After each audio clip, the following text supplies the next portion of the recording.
Hi guys. Hello. Hello. I apologize for the delay. I was just about to go live and the window cleaner knocked on the door because he wanted access to the back of the house. And of course, as soon as he went around the back of the house, Brie noticed him and she doesn't like him very much. So then she was barking very, very loudly. I'm But, on Bree's side. Window cleaners are creepy. well, And yeah, I think that this is a perfectly reasonable reaction to a random dude showing up with a ladder next to your house. I think it started with the skylights as well. So we'll just be like peering down at her. Yeah, it was the first window cleaner experience, and I just went and got Curtis out of bed, and he slept naked last night. So we could hear, I think somebody asked the window cleaners to clean their windows like I did last time I saw him. Yep. And he said, oh, like, I can't do it this time, I'll do it next time. But Curtis was like, what's that? And was about to open the window when we realized, like, open the curtains, when he realized it was the window cleaner. Oh, I'm so sad. I'm glad for Curtis, but I'm so sad that moment didn't actually happen, that they just had an awkward face-to-face, like, all right. I do feel bad for window cleaners, though, because they must see some shit. I mean, yeah, but also, isn't that like when I drive through parts of Edinburgh with like the big houses where they're too posh to have curtains, and so yeah. you can see in anybody's living room? That's my favorite job, like just randomly like peering in people's living rooms. Oh, I do that when I'm walking the dog because actually all of the houses near us are old because we're in the area of town that was built first. Yeah. So like if you go 2 streets back, like the houses from where we are just get posher and posher. So when I'm walking through, I'm just like looking in through everyone's windows, like Exactly. So like I don't know. I think like for all of the shit that they see, there must be like compensation on the other side for like interesting / mystery stuff. Yeah. Like they must have a plot line in their head for every single house they go to, right? I'm surprised at how cheap a window cleaner was as well. I was expecting like 20, 30 quid for window cleaning, and he's like, oh, it's £9. And I was like, I came back to Curtis and I was like, I think I said to Curtis, I was like, he said 9. And Curtis was like, pounds. And I was like, yeah. And he was like, he didn't mean 90, did he? And I'm like, no, I don't think so. I think it's £9. But then I asked next door, and I said to them, and they said that they have their front windows done for 5. So like that must be right. More The big reasons days that as I well. should just move down and buy the house next to you. Because like it cost me half a kidney and like one fallopian tube to do that, to have all the windows cleaned. Yeah, no, we've got on the front of the house is 2 big bays, and then we've got 2 skylights, kitchen window, and then the kitchen's an extension. So I don't know how he's going to do the bathroom and the spare bedroom because it's not a flat roof either. It's a challenge. Can I also just say that I love you a lot, like a lot, but I'm currently very hateful of you that Oh, it is that it's cool enough to wear a jumper, because this shit is sunshine. What is this? yeah, no, it is kind of, well, the middle of my house doesn't have any windows in, as you can tell from the artificial lighting. So it's generally cooler in here anyway. But also by the time it gets to afternoon, the sun will be coming through the back and it won't be. I'll have to take it off. It's so unfair. Oh my god, it's the door again. I'll be back in a second. Becca is having the absolute worst morning. Oh my god, I like that. Wait, people hire people to clean windows. So, interesting story. Lovely spouse Harry has recently bought himself a device which will allow him to like stand here like on normal level in the garden and clean the top windows, but it's kind of a cross between something that looks like it came from Ghostbusters and a jet wash cleaner. And I'm not confident that my windows will be cleaned after. I'm not confident that it will clean my windows so much as come in the vents and just drown everything, like flood everything. And I promise I will take you all a picture of Harry in his like Ghostbusters backpack, because it is unlike anything that I have ever seen before, truly. I would love to come to Melbourne and freeze, because that is the only time I will be coming to Melbourne. Y'all's weather is actually scary. Like really scary. There's quite a lot of time. My best friend Kirsty stays in Melbourne, and there's quite a lot of times where I'm like, oh, it's so warm here. It's like, I don't know. I mean, in fairness, this year we had 40 degrees, you know, but in previous years it's been like, oh my God, it's 28. I'm absolutely dying. And in response to that, she just sends me a screenshot of her weather app and is like, shut up, bitch. Just stop. You need a video, not just a photo. I think I'd be too worried that I would get caught in the crossfire, because I do genuinely think it is going to turn into like, I think it's genuinely, that was a strange moment for Becca to come back while I was humming the Ghostbusters theme tune, but like, hi. I paid the man £8 because he can't do my top windows because of the extension, or else it would have been £9. Wow. £8. Okay, so petition for me to move in with Becca. There's enough room in your house. I'll only bring 2 dogs, a cat, and both the snakes, and then it'll be fine, right? Oh, look at her face. Where is he? I eat. You got him, love. Did you enjoy seeing him in the back? Hi, Cheese. Get off my face. Get her, Cheese. She's so cute.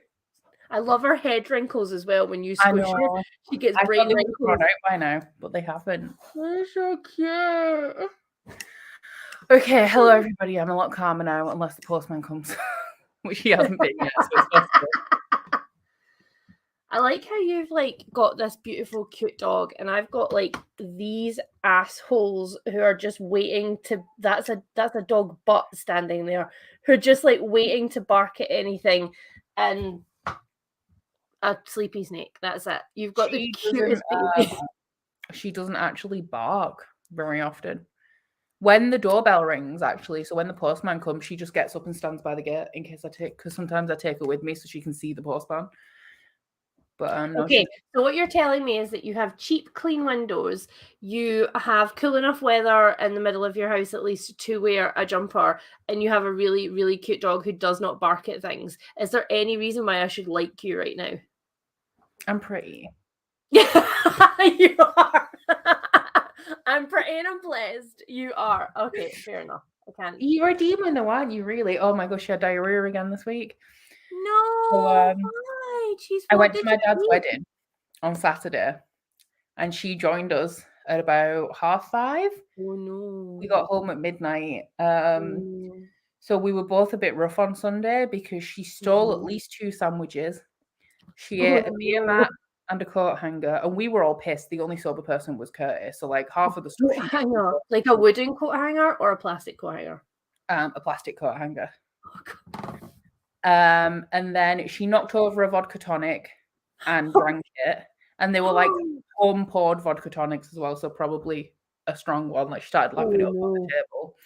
And we also suspect, because there was a plant broken in my dad's garden, and he said it looks like the stem's been chewed. So we think that they started by chewing the stem and then they rolled over it and snapped it. But her collar right now is grey, and her harness, which should be lilac, is grey because she was covered in mud. Like she came home covered in drool and mud. No.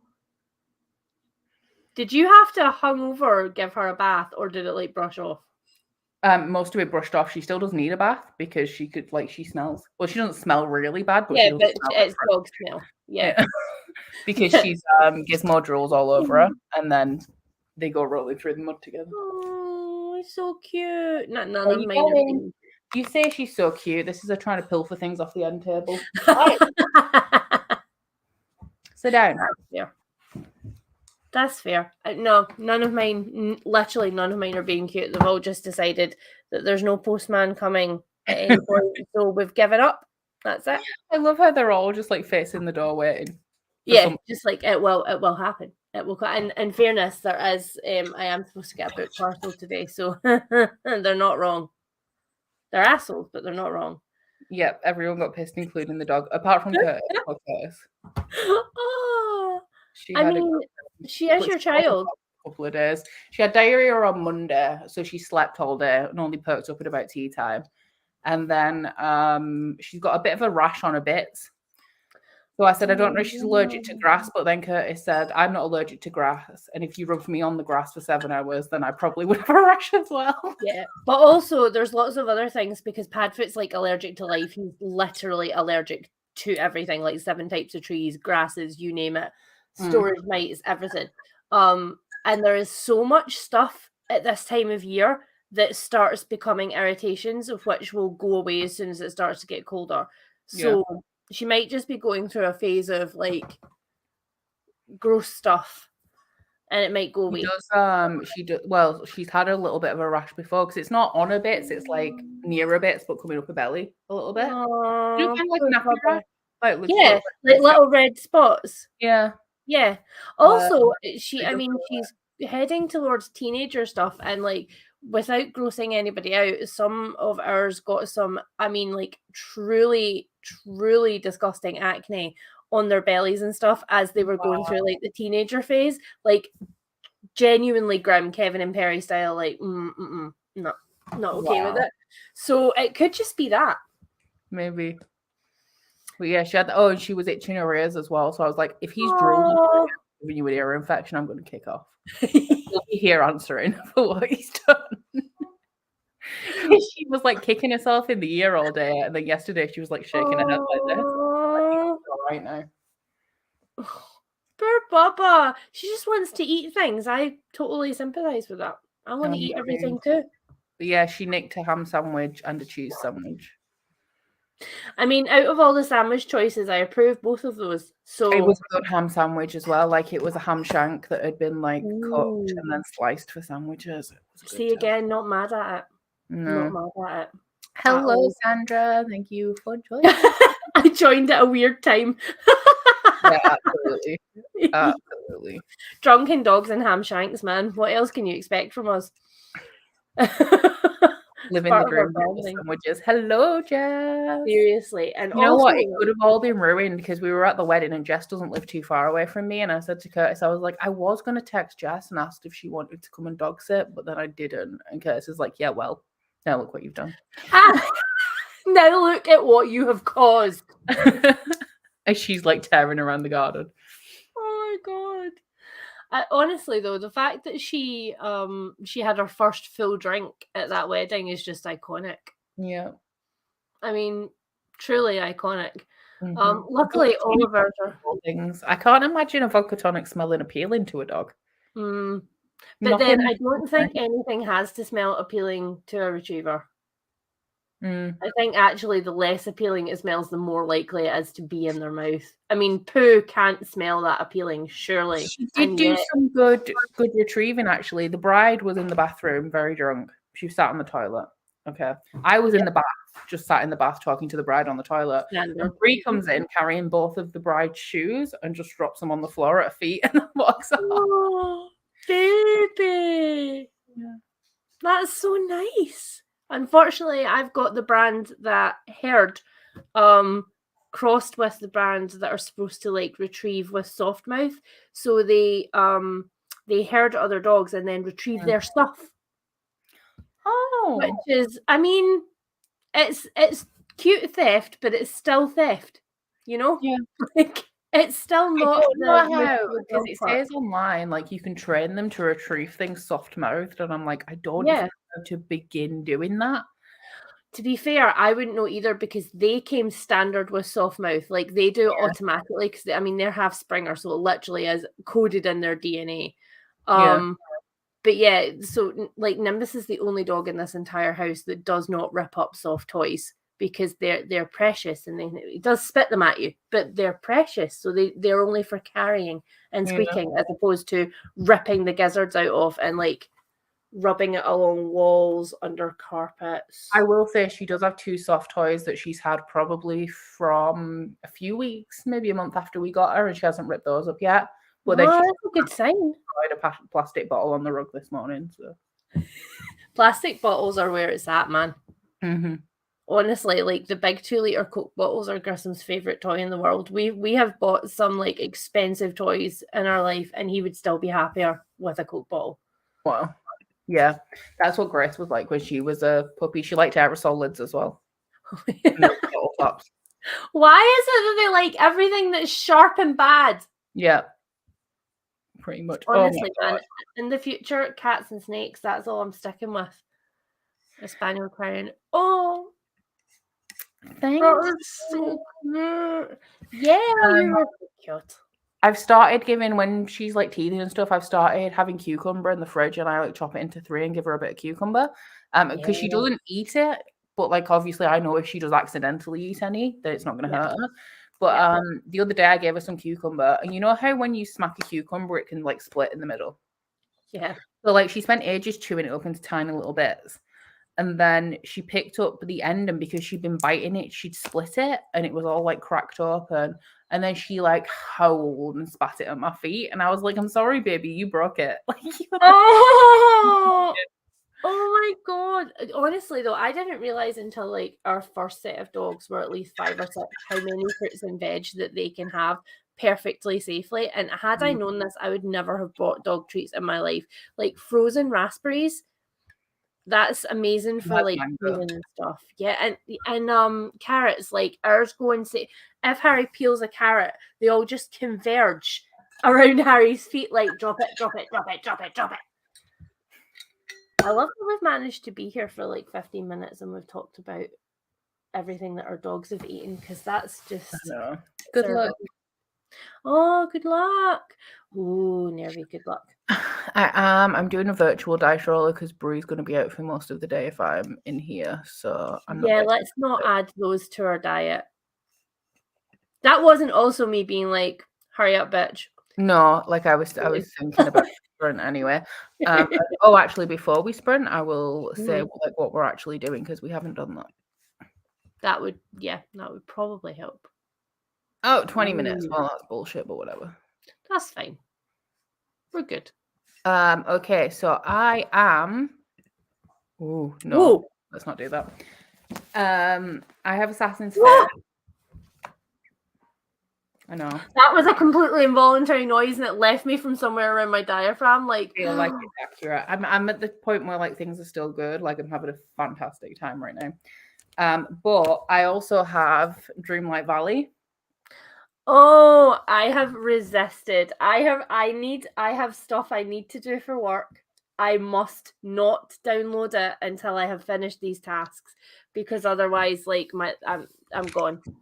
What I'm doing is I'm reading 50 pages of this, and then I can play Dreamlight Valley for a sprint, because that's going to make me keep reading. Nice. That's very smart. Incentivizing. This morning, so I only have to read 12 pages, which I can just about do in 20 minutes. I like that a lot. Dreamlight Valley. I like that a lot. Well, this first sprint, because it's so short, I'm going to cram food in my mouth and find makeup, because I need to look like a person for a video. Oh, but after that, be gone. Be gone. I'm so glad that I put this blanket on the sofa this morning, because I keep meaning to put it on because my sofa's velvet. Yeah. I mean, ours is washable, and I still have about like 74 IKEA blankets on there, because they disgusting, man. And it's the start of the disgusting time of year where everything will just be the color of mud forever. Also, I have my problem with blankets is that she likes to eat them. So like for the longest time when we got her, if I made her bed, she'd just take the blanket out straight away. But what I've done is I've tucked it all around the cushion, apart from this loose bit here. Smart. Yes. She doesn't really notice that it's a blanket. Yeah. For wet season, we have considered a few times getting like those washable snap-on covers that you can get, and then we were like, oh, no, screw it. Like it's an IKEA couch, so we can get a new cover when this one dies. It's fine. Yeah. However, before we sprint, I have to tell you a very sad Bookoplathon story. And the Bookoplathon gods are mean, like very mean. So I'm vlogging, like reading the first week, and I diverted from one of my Bookoplathon books to read Family of Liars, because it was yeah, Cheese, come listen to my sad story, because it was just sitting there looking at me like, you want to read me, don't you? You want to read me? So I read it, and just as a punishment, the Bookoplathon gods made me pour an entire pint glass of water over my first book. Oh dear. And it's not okay. So I had to repick a first book because I destroyed it. A brand new book. Wow. Brand new book. Destroyed. And my lovely, beautiful sprayed edges copy of Family of Liars now looks like I read it next to the beach in which it is set, because the pages are now mildly water damaged. They're not quite as fluorescent pink as they were. I'm very angry, and I blame the Bookoplathon gods, Becca. Oh, of course you do. It wasn't you, was it? Yeah. No. Nothing to do with ADHD or object permanence, and everything to do with the fact I was being punished for not reading my first role. It's my own fault. I love the look your face, like, well, bitch. Them's how it goes. It's how it be. We all have You to literally did everything there except for like. Am I set up for a sprint? I am. Okay. Wow, that's far more organized than anything I'm doing.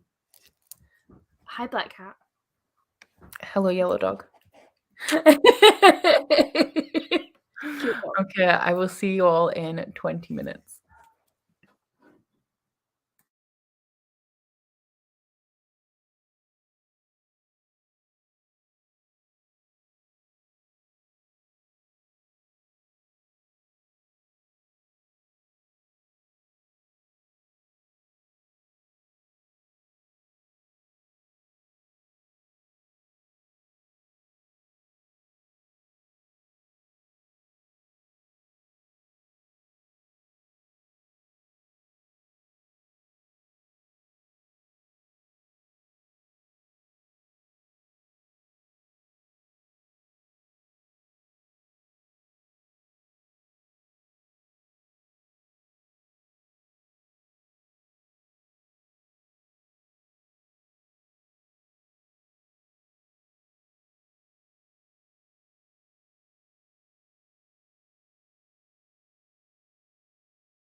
Hello.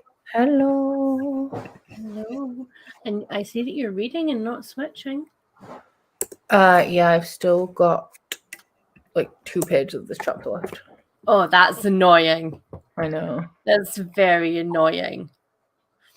I had food and I got makeup to make my face look like a face. And then while I did that, I listened to which is actually way creepier than I thought it was going to be. And not gonna lie, I'm glad that I'm reading it in daylight. So with company, as opposed to on my own when my imagination can run wild. Yeah. I like it a lot. It's very Just good. seeing people at this point in the realm of the elderlings, I'm like, wow, sweet summer children. I know. You have so much emotional damage to come your way. I still think that actually, though, Royal Assassin is one of the roughest books. Really? Yeah. Oh, I mean, okay. Yeah, I'll give you that. Like after my first emotional reaction, I'll give you that. It definitely is. But that's like literally my favorite book of the series. I don't know why. I don't know why it's my favorite book. Interesting. I think it has like the most emotional damage over an extended period of time. Yes. Whereas like the most emotional damage dealt at once is definitely Fool's Errand. Does it have the king on it? Where would he be? Oh, where would the king be? Well, apparently the passports are changing because the queen died, and I just got my passport just before she died, and now Curtis has just got his. So I'm like, is the king on it, and where is he? I mean, I feel like that's something that they would probably have prepared for. No, it's still got the Her Queen Majesty. on it, because it says Her Britannic Majesty Secretary of State requests and requires in the name of Her Majesty. I mean, I'm sure that there are many things that will change very quickly, though. I'm sure they have been planning for. Well, he definitely has been planning for this. Did you see the clip of him on social media yesterday with her desk just being like, "And take that off, take that, take all of that." So bad. Good morning, Aaron, my love. Hi, Aaron. Royal Assassin is my favorite of the Farseer trilogy. Yes, my favorite book of the Realm of the Eldlings is either Ship of Magic or possibly this one. You and I have like very different feelings about the live ship traders. Because, I love the live ship traders. Okay. It's my favorite series. I've reread most of the series twice, and this will be my third reread. And both of the previous times, I skipped rereading the live ship traders because I had such a like rotten. Yes, because I had such a rotten. Mummy, no, pay attention to me. She just ran into the back garden barking at nothing. It's my job, but now I know that she's found her voice and that this is just going to be your life. But yeah, I remember having such a horrible time the first time around reading it. Now I am mid reread of Ship of Magic. My mind has changed a lot, but I still want to stab Althea in the eyeball with a sharp implement. I love Althea. I can't. The rest of the book, I'm completely there. I don't hate anybody as much as I used to hate them. I'm completely there. But I want to hang her over the side of the ship by her toenails, like driving me mad. And I'm only like halfway through. That has a 40-page chapter just about skinning animals. Is that Ship of Magic? Yeah. Oh, I laugh, but it's an uncomfortable laugh, man. I think the reason though that I love Royal Assassin so much is because it's like it's all of the last little bits of his innocence being like teased away from him. The rage on your face. Stop it! What's your problem? She wants to have an opinion on Hob. What's your favorite book, Bree? Not Fool's Errand. I'm quite surprised she hasn't eaten a book yet, though, to be fair. This does have teeth marks in it. I mean, in fairness, that's a good one to have teeth marks in. Let's be. Oh, Right. oh wow. Yeah. Oh wow. And also, I don't know if you can see the inside of the cover, but it's got, there's like dents across here. Yeah. Was that a digging? No, that was a biting. That was, I think, she folded the cover back like this and just, or maybe she picked it up with the cover and was just swinging it around like this. You're strong little teethy pegs. Bad little teethy pegs. I'm with Aaron as well. I'm reading Rainwilds and Wow, What a Drag. Yeah. Mm-hmm. Yeah, Rainwild is never a good show. No. The reason why I like the live ship so much as well is because it's multi-perspective and it feels more like it's obviously epic fantasy, but that trilogy feels like an epic fantasy, if that makes sense. Like you could make like traditional epic fantasy, like a series of movies that was the Rainbow Chronicles. Whereas I feel like if the Fitz books went to TV, they wouldn't make it past 2 seasons because nobody has the patience to stick with it. Although I would love it. I want HBO to make a. Yes. I would link that. Not Netflix. Oh, that's very rude of me. How dare I be popular on stream? No. It has to be. It has to be HBO, or I don't want it. Mm-hmm. If it's not HBO and HBO's budget, then I do not want it. Have you ever watched Doctor Who? Say that again. Have you ever watched Doctor Who? Yes.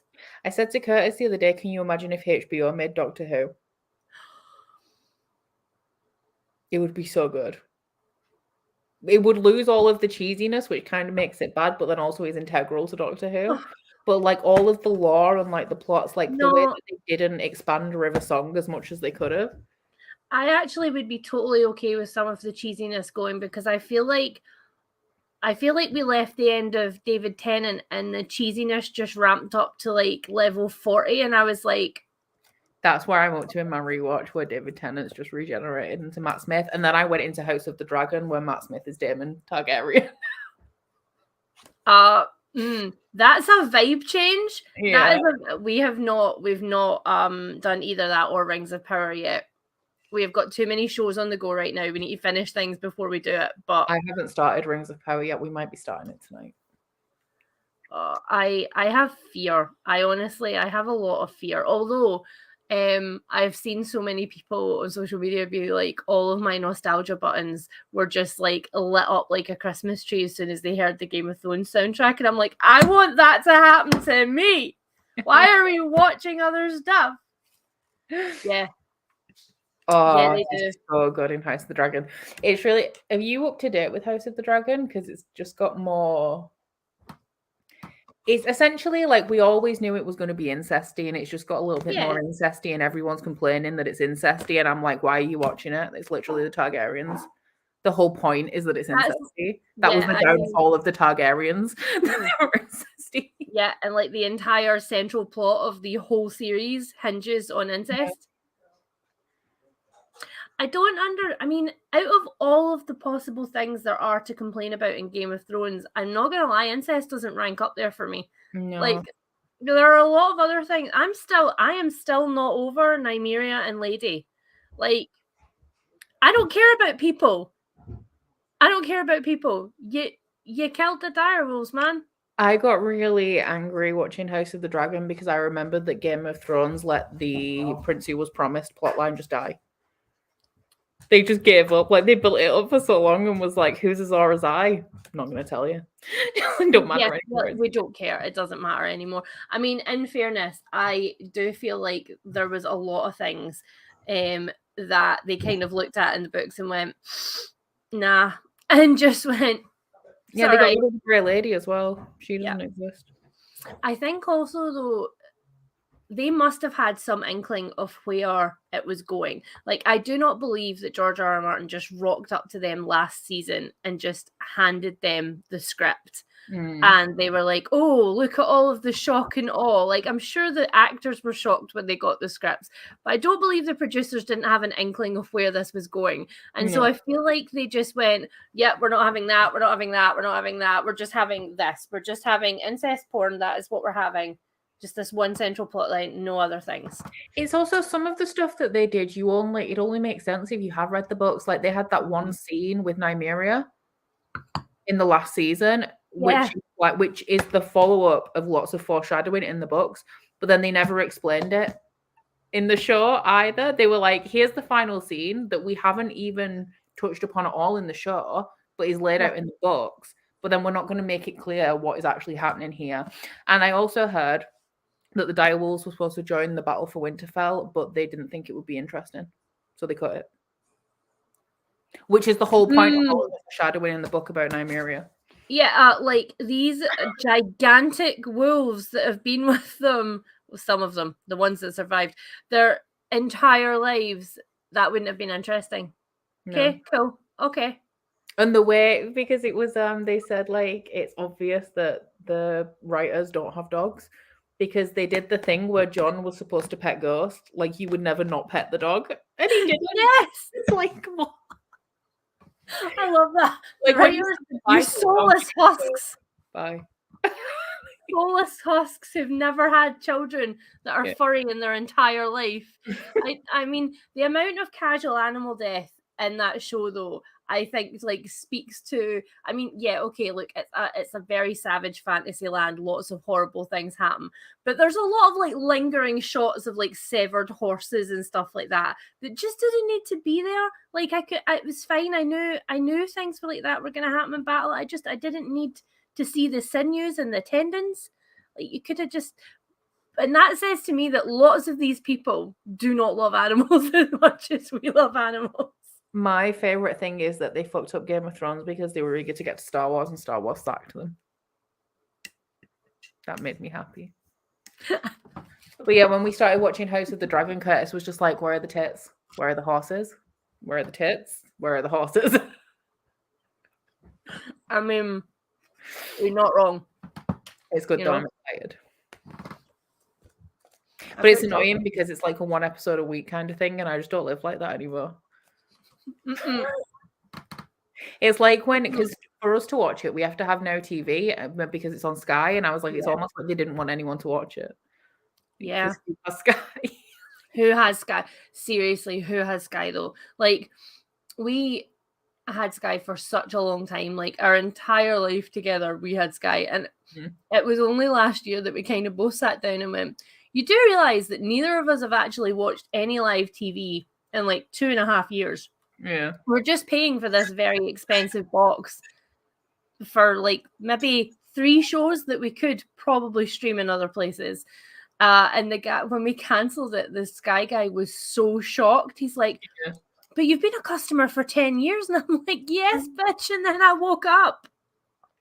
Get me out of that. Sorry, Sky. Fair. I don't know if my dad's still got it. I know he keeps cancelling it and getting it back because he can't make his mind up.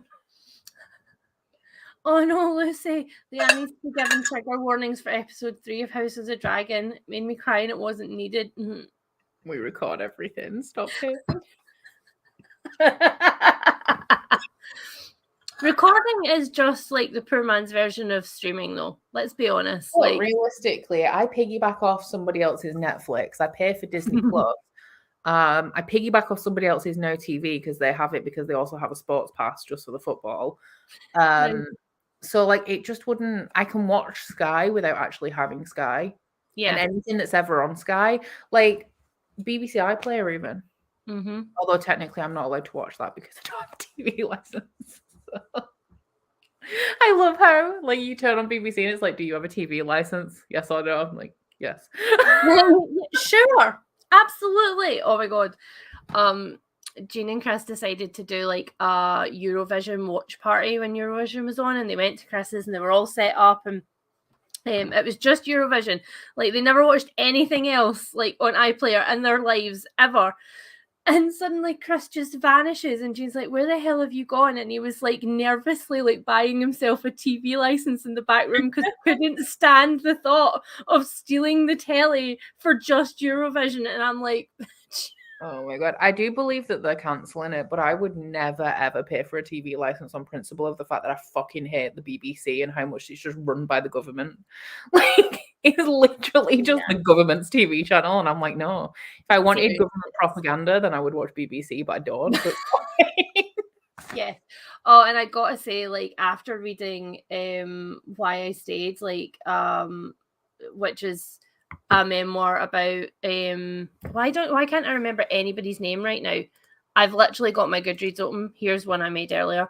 Rebecca Humphries. So I think is Scott Walsh, the comedian, maybe, who was on Strictly Come Dancing, and he was caught kissing his kissing. He was photographed kissing. I'm sure kissing was not the only thing that happened with his dancing partner. And basically that entire memoir is just like an expose of the backstage of Strictly and how screwed up it is and how nobody's actually friends and everything's fake for the cameras and everybody actually hates each other and is passive aggressive. And I'm like, okay, so that was literally the last thing on the Beeb that I wanted to watch. So I'm out. I'll stick with I'm a Celebrity. I'm going to explain what the TV license is for like the Aussies that have never encountered one. So a TV license is, right, it's a yearly fee that you pay to one TV channel so that you can watch any TV channel. So like it's for the BBC, okay, but if you never watch the BBC, you still have to pay for a TV license. Yep. Except I know someone just said that they've got a fine. I have never, to be fair, I don't actually watch live TV ever. Wow. But I have had threatening letters that are like, you need a TV license, but they don't know that I'm doing anything. They just know that I don't have a TV license. Yeah, you know exactly. Yeah. I mean, so, we like, got those before you, and it's like they'll sit outside your house in a van, and it's like, yeah, but they're not going to. How did they find out though that you were watching TV, Jade? Like, this is what mystifies me. Like, how did they actually find out that you're watching TV and you don't have a license? Yeah, and it's just so this one TV channel doesn't have to have advertisements. Yeah. So we pay. But like, you can't watch channel 3 or 4 or 5 that aren't part of the BBC without paying for a TV license. And you can't listen to the radio without having a TV license. Oh, I didn't know about the radio. Yeah. Really? Yeah. And they've also changed it because you used to be able to watch, was it live TV on an on-demand service? If you weren't watching it on an aerial, you can't do that anymore either. I think though they must be getting more and more desperate because they realize how few people they can't. But this is the thing. Like, if you don't let them in, there's nothing they can do about it. Yeah. That's also have a license here in Denmark. If you don't pay, they show up to your door. You have to pay if you have any device that can stream TV. That's insane. That's literally insane. I don't know how they can. They must be getting more and more desperate as time goes on, and they realize like how few people are now watching like actual traditional TV channels. Because there was a thing that I read not that long ago that like with ITV, over a third now of the watches on ITV come from their streaming platform, which is immense compared to what it used to be, and that's going to switch to half like in the next couple of years. I don't know how they can enforce it. It makes me very mad. I'm very inarticulate at the moment, but it makes me very mad. I don't like, to be fair, I use Royal Mail quite a lot, but I hate companies like the BBC and Royal Mail that are the official thing for the country when they're not actually. And it's like monopoly's supposed to be illegal, so why do you have this certified status above everybody else? Yep. Like, it doesn't quite make sense. Yeah, and Royal Mail, out of every parcel service that you ever use, is like the least user friendly and has the least tracking and the least functionality out of anything. So yeah, the amount of times I have to explain to customers, like, I cannot find out where your bookmarks are because Royal Mail do not even offer the basic tracking that USPS offers when you post something. It's nuts. Yeah, the only thing, what you can do is you can use the barcode off your UK post labels to find out if they've attempted delivery. Ooh, I didn't know that. So if you put it in the thing, it'll say, like, we don't have any information if they haven't attempted delivery yet. And if they have attempted delivery, then it gets scanned. Up there for thinking, down there for dancing. In Germany, you always pay per household. In Austria, you only have to pay if you have a device that can get TV or radio, so not if you only stream. Isn't your postal service government funded? Everything is just falling apart here, and I don't want to talk about it. But it's shit as well, and it's the most expensive postal service. Oh my god! And now they're trying to because obviously, I'm sure you're the same. I buy all of my postage online and drop off my parcels and stuff, and they're now trying to force you to get free home pickup for every parcel as well. And they've only just added the option to cancel, say I don't want that. But for 2 weeks, I had posties knocking on my door being like, I'm here to pick up a parcel. And I'm like, it didn't give me the option to say no. Stop knocking on my door. It does say on it, I think on the very last page. Collected. Yeah, no, for 2 weeks, that last page did not have any physical button for me to remove the collection from my basket. So I just had really random angry Scottish posties turning up at my door being like, we have to go here because it's on my PDA, but I know you're not going to have a parcel for me. I'm dying to move to the UK, but you guys worry. No, there's lots of good thing about it. There are millions of good things about the UK, and we do have it depends where you live, whether it would be better to live here or not, really. Come to my end of the UK. We have the most expensive trains in the, I don't know if it's the world or just the continent, but it's not shocked about that. Yeah, the BBC license fee is being abolished in 2027. Why 2027 though? My God. Because they've done something to be able to keep it until then. It's frozen until then. 2027. Okay. My tea's cold now, Becca. A sprint. What, your teeth what? My tea's cold now. Oh, your tea's cold. I thought you said your teeth are cold. Although I did get full brain freeze in the middle of Wagamama yesterday, and I made a very guttural Scottish noise when it happened. Ooh. That's a nice one. We like that. Yeah, I like that a lot.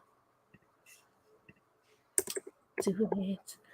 I love that Kitty's just got no fucks for us today, just slow blink. I feel you. Yeah. This is great because I can read my 2 pages and then spend 45 minutes. Hey, hopefully I'll get a face on and get this video planned, and then I can actually, film. I just need to press start. I was like, what do I do now? Right. Becca's already in Disney. I know. I'll see you in 50 minutes. See you soon.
Yo. Couldn't find the unmute button. How is Disney? It's good. I've just been to see Moana and she was like, find me some wood, bitch. And then I had to leave because I couldn't find the wood. I want to And play now it he's so like, bad. find me some oregano or oregano because I'm assuming Goofy's American. Yes. And basil, bitch. So now that's what I'm looking for. I so incredibly badly want to play that game, and I'm very mad at you right now. Very mad at you. I don't know how to find those things that he wants. What package did you get? Did you get the one that gives you all the extra clothes and stuff, or did you just get like the basic bitch package? I think I just got the basic bitch package. I don't know Curtis paid for it. Yeah, I went on last night to have a look like how much I going to be out for this game that's going to be the next month of my life, and apparently there's like a gold and a platinum package, and I was like, okay, my brain can't process what's in all of these. I saw the word clothes and I was like, okay, fine. I don't know if I can show you my character at the minute.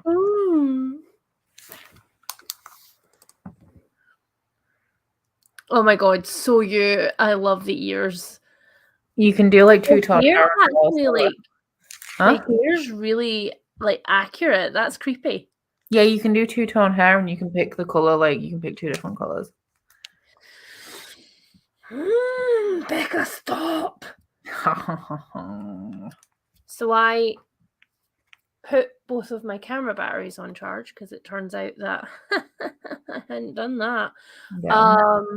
And I put on a face and I wrote a list of the books that I'm going to talk about, and I read more of the creepy book, which actually turns out to have creepy children in it, which makes me very happy. I did not know there were creepy children in this book, and now I'm delighted.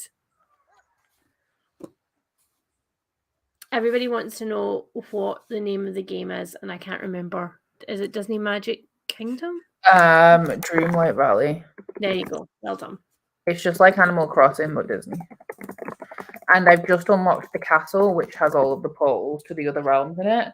And it was like so many more doors than there are lands that I know are currently available. So they definitely plan on adding to it. That is very fun. Yeah, well, that's one of my, and I guess everybody else who's ever played Animal Crossing's big annoyance is that like they're like, okay, updates are done, we're not touching it anymore. And like, I'd be happy for more paid updates for content in the main game rather than like Happy Home Academy and stuff. Like, I would be more than happy to pay for content in the main game, but they don't want to do it, and it's very annoying. And this is like multi-platform as well, where Animal Crossing is just Nintendo, and Nintendo just notoriously shit at everything, really. Yeah, everything. Just making the same game over and over again, and that's all they're good at. I am glad though that we've got the Switch to do it on the TV, because when I like game on my laptop, I don't know what because I spend so much time looking at this freaking screen for editing and sprints and everything else, I just don't have as much fun gaming on my laptop anymore. So yeah. Because this is available on PlayStation as well, but I went with Switch because then I couldn't play in bed. Yes, I love that. And like at the minute, because it's the kind of game that you can just like listen to an audiobook while you're playing it, which I don't have an audiobook right now, so I can't. But I've got Olivia Reads Lasse's blogs on in the background while I play. Oh, I love that. Why don't you have an audiobook on the go, Becca? Because I'm very picky about audiobooks. So like the books I'm currently reading, I don't like the audiobooks for, and there's nothing on my TBR that has, because like I really like a multicast audio or an audiobook that's got something a bit special, and none of the books on my TBR at the minute have like a special audiobook, so I just won't bother listening to them. Okay, that's fair. Yeah, so like you're a bougie bitch, you need like multicast, you need musical effects, you need background stuff. Who's got really good audiobooks? Like the Jade City audiobooks are really good.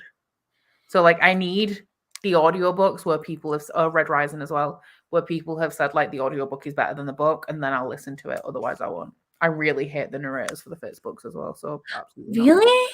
Yeah. No. No, wait, he doesn't change later in the series, right? I don't think so. I think there might be different ones for live ship. Oh yeah, there definitely is, because holy crap, the narrator that does live ship, she does this thing, because Harry read them on audiobook, and she does this thing where she tries to make everything like, how do I describe it? It's like she's reading for a middle grade audience, where every second word she's like, and it's like, I know, I'm like, pissed off by it. Magical, and I'm like, please stop, please just read the freaking book. Yeah, so I prefer gaming handheld. See, this, I have had to ban myself from mobile games and stuff because I waste way too much of my time. I'm surprised that this is actually a paid game and not a free to play. How so? Because it's very much like Farmville, etc. So like they've made it so that like your energy and stuff is like, like time blocked, so you have to keep coming back every so often to get more energy. And just because, like I said, I imagine with it being Disney, they were going to add like tons more characters and stuff. I feel like that works really well on like a free-to-play platform where you just install updates and you get all the stuff instead of having to pay for DLC. Yeah, no, that's fair. I also feel like there's a weird sort of, it's Disney, so therefore everything will be as highly money grabbed as possible, because if let's look this up, what is the platinum package? Because I honestly think, from what I read, that it's just clothes, and like, I don't need my character to look that cute, Yeah, especially because there's loads of like, you get little pouches that have clothes in, and you can also buy them from the shop like Animal Crossing. Let's see.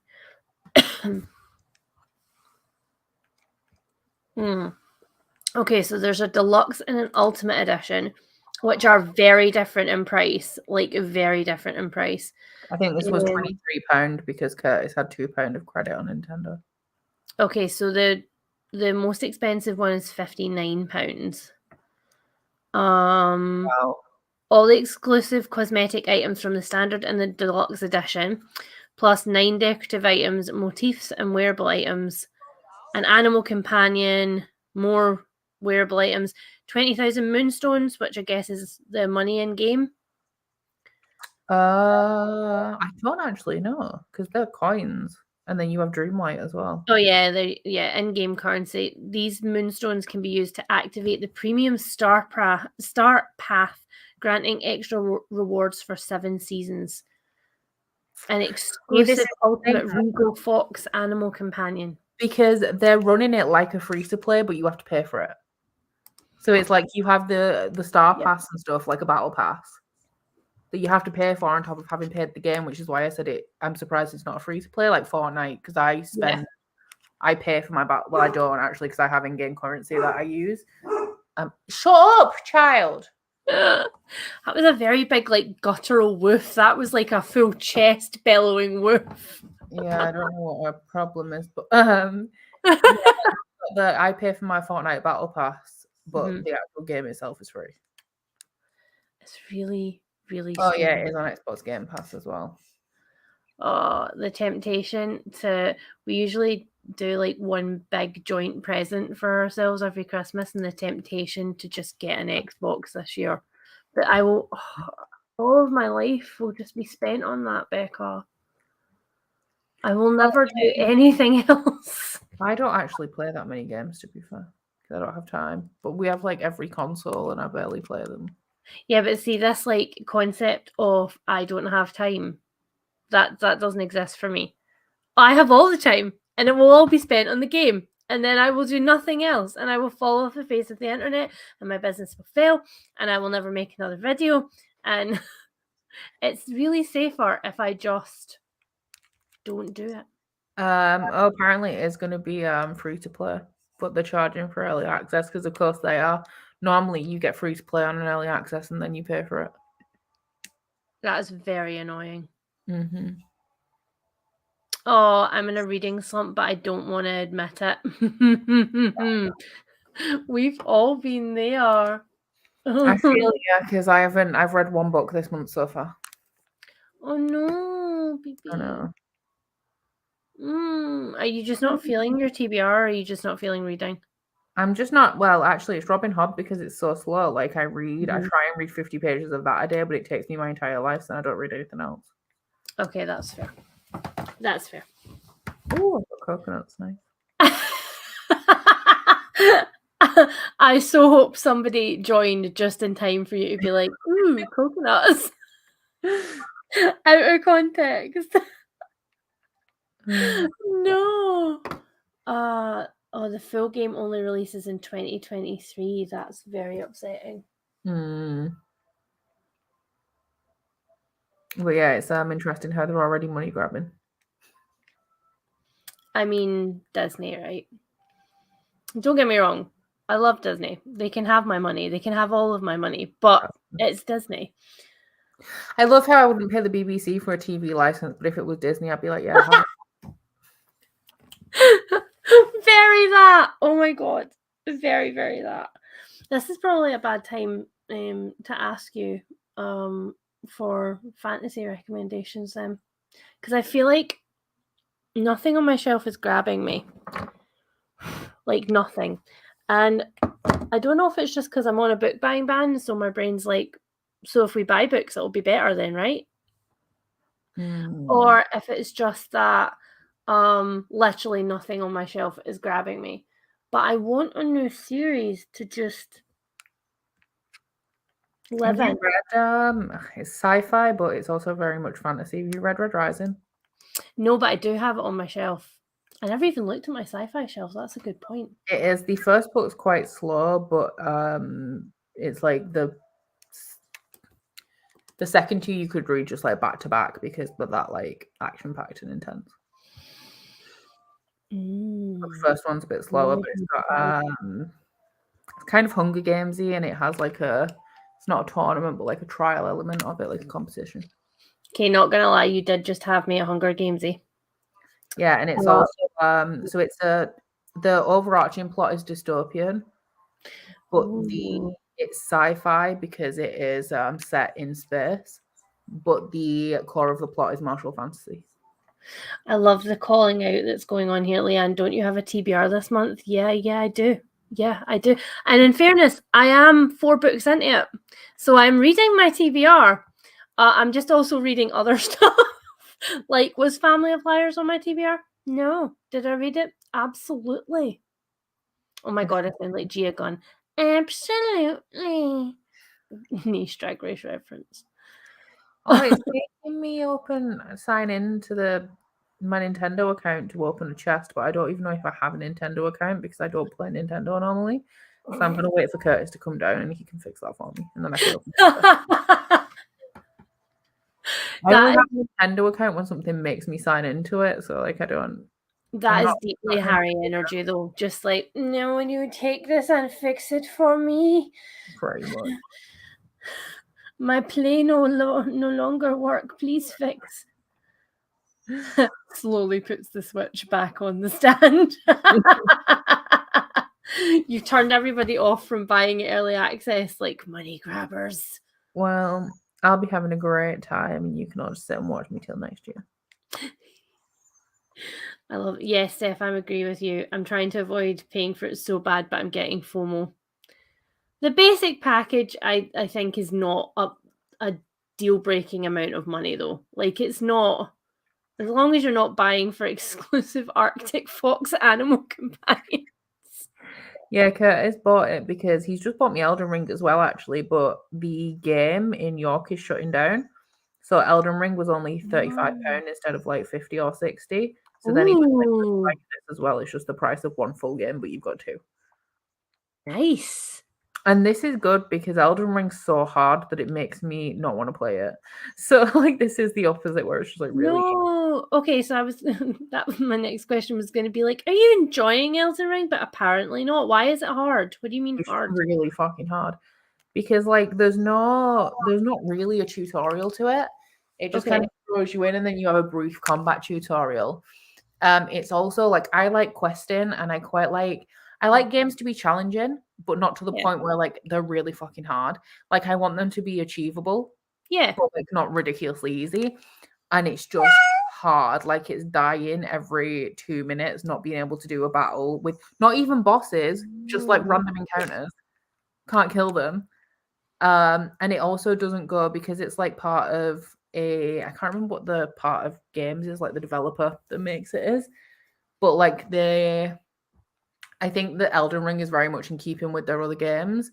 And you go through like there's all sorts of like skill. Is it like a skill tree? Really? It's like, number stats where you can like level up the number of stats, but like it doesn't really tell you what direction it wants you to go in. And there's no like when you hover over something, it like explains it a little bit. So it's very much like not new person friendly. So it sounds like it wants to be like a complex battle game, but with the like open world feel of like Breath of the Wild, where it's just like, here you go. Yeah, but it's not, and it's not quest based either. You don't have side quests. So like there's things called sites of grace where you can like save your progress and refill like your stats and stuff. And they will have gold lights that shoot into the direction that you're supposed to be going. But that is just the main quest. Like the rest of it is just exploration, and it's got like dungeons and stuff. But there's nothing. I like my exploration to be more guided. So I will explore the entire area and complete all of the quests, but I like to actually have quests. There we go. That's it. It's a Souls game. But you're meant to die often. Because I like games to be challenging, and obviously like that kind of game, like an open world RPG, is pretty much the only kind of game that I play. But it's just like I play games while like I said, I like them to be challenging. I also like them to relax me, and that doesn't relax me. It makes me really angry. Yeah. You like them to be challenging, but not feel like it's impossible. Yeah, and I think it does like throw you in just a bit too. Just the way that you can't easily access explanations for things if you want to. Like you either know what everything is. Like I had to Google, because I'm a mage. I had to Google what the best mage build is because that drives me insane. Having to Google a game while playing the game drives me batshit insane. And then I also had to Google what areas I should hit first being a newbie, because it doesn't give you any, like I said, it only points out the way that you're supposed to be going. Anything else is just like extra. And I got so pissed off of trying to go to places because like as well, there's no indication of whether it's a fight that you should persevere at and like learn a technique, or whether it's too hard and you should walk away. So I had to like Google to get the list of places I should go to first to kind of, and I have got to a point now where because I've done that, I'm actually achieving things and I'm understanding the game a little bit more. But first off, I just went in and didn't have a clue what I was doing. No, that makes me ragey for you. I'm not playing it, and that makes me angry. If I have to pause a game every 5 minutes to Google, I'm out. Like, I can't be doing with it. I feel the same with any game, though. I also feel the same with like board games and stuff like that. If I can't get what I need from like the basic rules and tutorials, I'm out. Yeah. I love that. Missing my fiance's PS4. I love Googling when I want to see. I do generally 100% complete games. Like I 100% completed Skyrim, which was like the biggest achievement of my life. But like, I just, even if it had a bit of a tutorial that explained things a little bit more. Yes. But it didn't really. It just kind of throws you in, apart from giving you a brief combat tutorial. Were you an Assassin's Creed girl? No. No. I played the first one. I didn't have an original Xbox, and I got an Xbox 360 late, so I kind of missed it a bit. I did play them a bit, but I like to 100% complete things, and there's a lot of things to collect in the first game, so it got to a point where I got kind of bored. Fair. Oh, I'm so sorry, Jane. Yeah.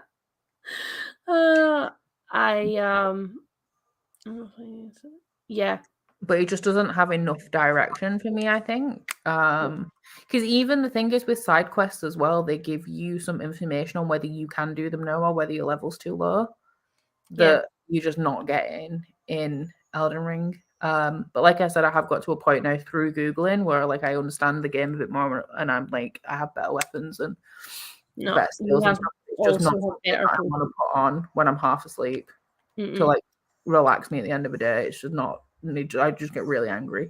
Nah, bitch, I'm out. You have better. It also people triggers to my do. anxiety as well because I've been struggling with anxiety recently. Like the increase of like frustration makes me anxious, and I just can't do it.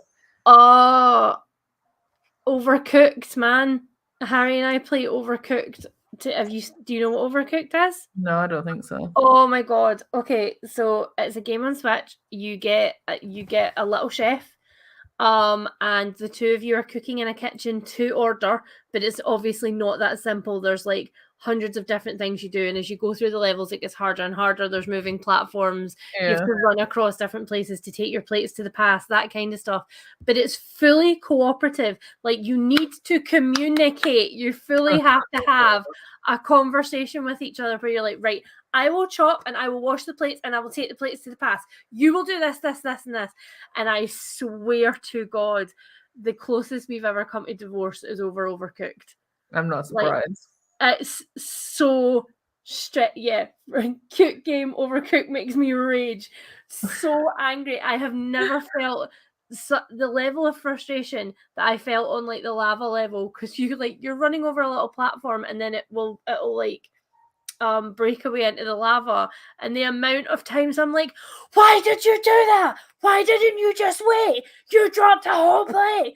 Oh my god, I turned into like a complete no. Control is my drug of choice. Wow. And the lack of control over somebody else's playing, no. There have been times where like Harry's just put the controller down and walked away from me. Like, I'm out. I do have some of the Papa's games on my iPad. You know, like the Papa's Bakeria and Pizzeria and stuff. Yes, I love you honestly, you would love it. I kid you not, you would love it. They also have oh, I can't remember what the other game that the same franchise does, but it's a moving out, maybe it's a moving game. So you are basically, it's set in the 80s, and you are part of a moving company, and you get to drive around the map, and you get a certain amount of time to put all of the objects from the house into this van. But obviously it's not that easy. Like, some of them are like lifting a couch. You have to lift the couch, pivot round corners, get downstairs, throw them from top windows, stuff like that. And once again, I was like, oh, cute game. This will be so much fun. Activate Rage Beast. Like, I can't. It's so bad. Yeah, Overcooked brings out my inner Gordon Ramsay. Oh my god. It's so good. But honestly, it's like a relationship and friendship ender, but I still kind of want Becca to play it with Curtis. Because like Curtis is like so chill. Yeah, and I'm not. I'm really, really not. Yeah. Right, I'm turning my game off now. The only reason why is because I'm hungry, so I'm gonna go make a bacon sandwich instead. Paige, pivot! Oops, that's not the one that I wanted. I wanted this one. I mean, it's fine. I actually have to film on this sprint, so be nice to us. 25. Bullshit. Fine. These virtual dice are unfriendly. I'll do the first half. It'll be fine. This is all Bree's fault. This is all Bree's fault, because we could have real dice if it wasn't for Bree.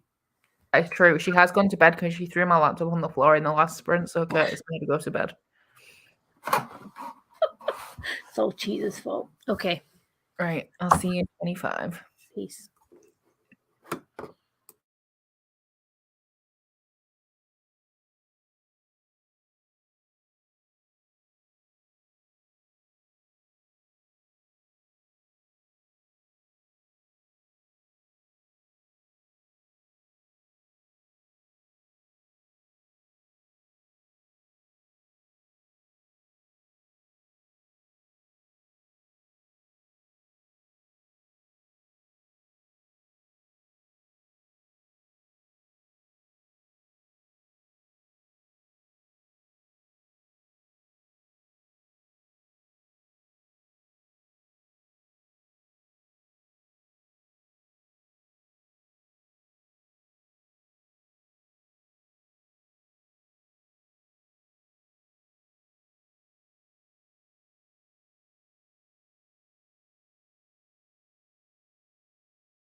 Hello, pals.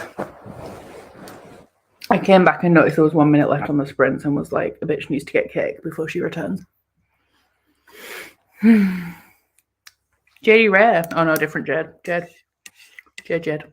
Hey. Hello. Hello. I have cake. I had a bacon sandwich. Oh, what kind of cake? Is it wedding cake? Oh. It's cake from the wedding, but it's from the buffet table, not from it's not the actual wedding cake. Actual wedding cake. It was actual proper fruit wedding cake. They had vanilla and chocolate wedding cake. Okay, that's much better because traditional wedding cake can get in the bin. It's not a cake.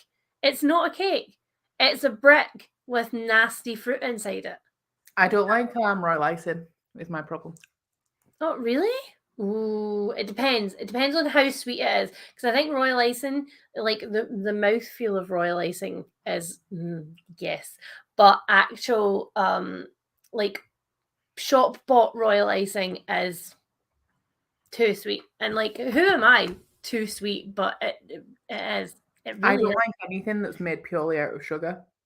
Yeah. So, I don't really like caramel all that much. I can have a little bit of caramel or a caramel flavored thing, but any chocolate that has caramel in the middle, I'm like, nope. Yeah, that's fair. My body also rejects that. And the same way, actually, when you get Halloween candles or sweet or cake flavored candles, the top note is almost always hard caramel. It makes me oh, I can't do it. It's not good. It's not good. Yeah, I don't like any that are butterscotch scented. Yeah. Also, in case anybody is wondering why the hell I'm perched like a weird person, it's because I found a nice filming location, so I don't want to move my chair. Oh, edited half a video. That's good.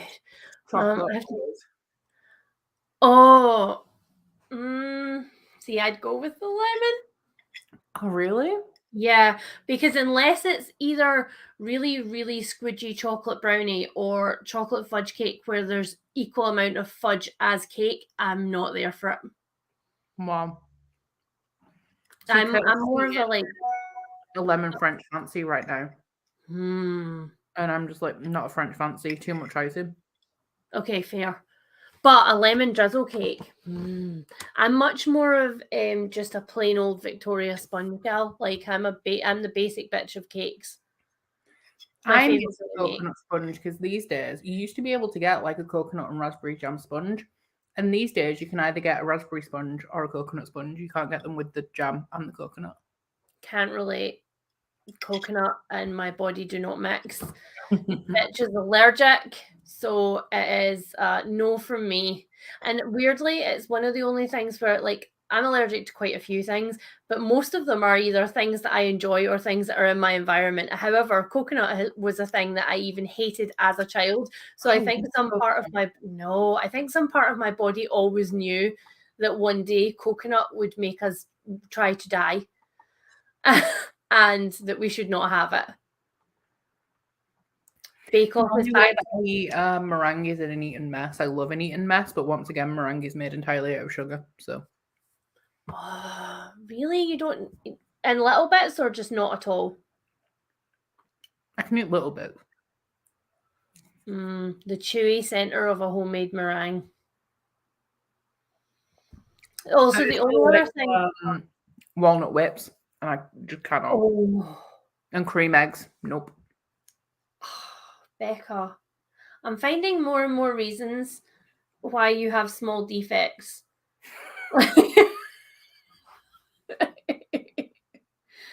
Yes, I've never liked milk much and turns out I'm fully intolerant. The body does know. We should listen more to what the body says. I'm bad at that. I'm particularly bad. Apart from sugar is bad for you, but I love cake. Do you know what? Cake would be last on my list. No, it's top on mine. If I had to, which I have been cutting down a lot of sugar. So I've stopped eating dessert and stuff, apart from now I've got a load of leftover cake from the wedding, which is why I'm eating cake. But cake is the one thing that I cannot give up because anytime we go anywhere, and we don't go places often, but like I always buy a fancy cake or like a fancy donut. Yeah. Like when I was in Edinburgh and we went to Mimi's Bakehouse because fancy cake. That's like the one thing that I always want and I always seek out. So like that would be the one. In fairness, we earned that cake with that walk, bitch. We earned that cake. That was a fail. Last time I was in Edinburgh, Ashley made me walk from hers to there. And she did that thing where she said it's not far, which she always does.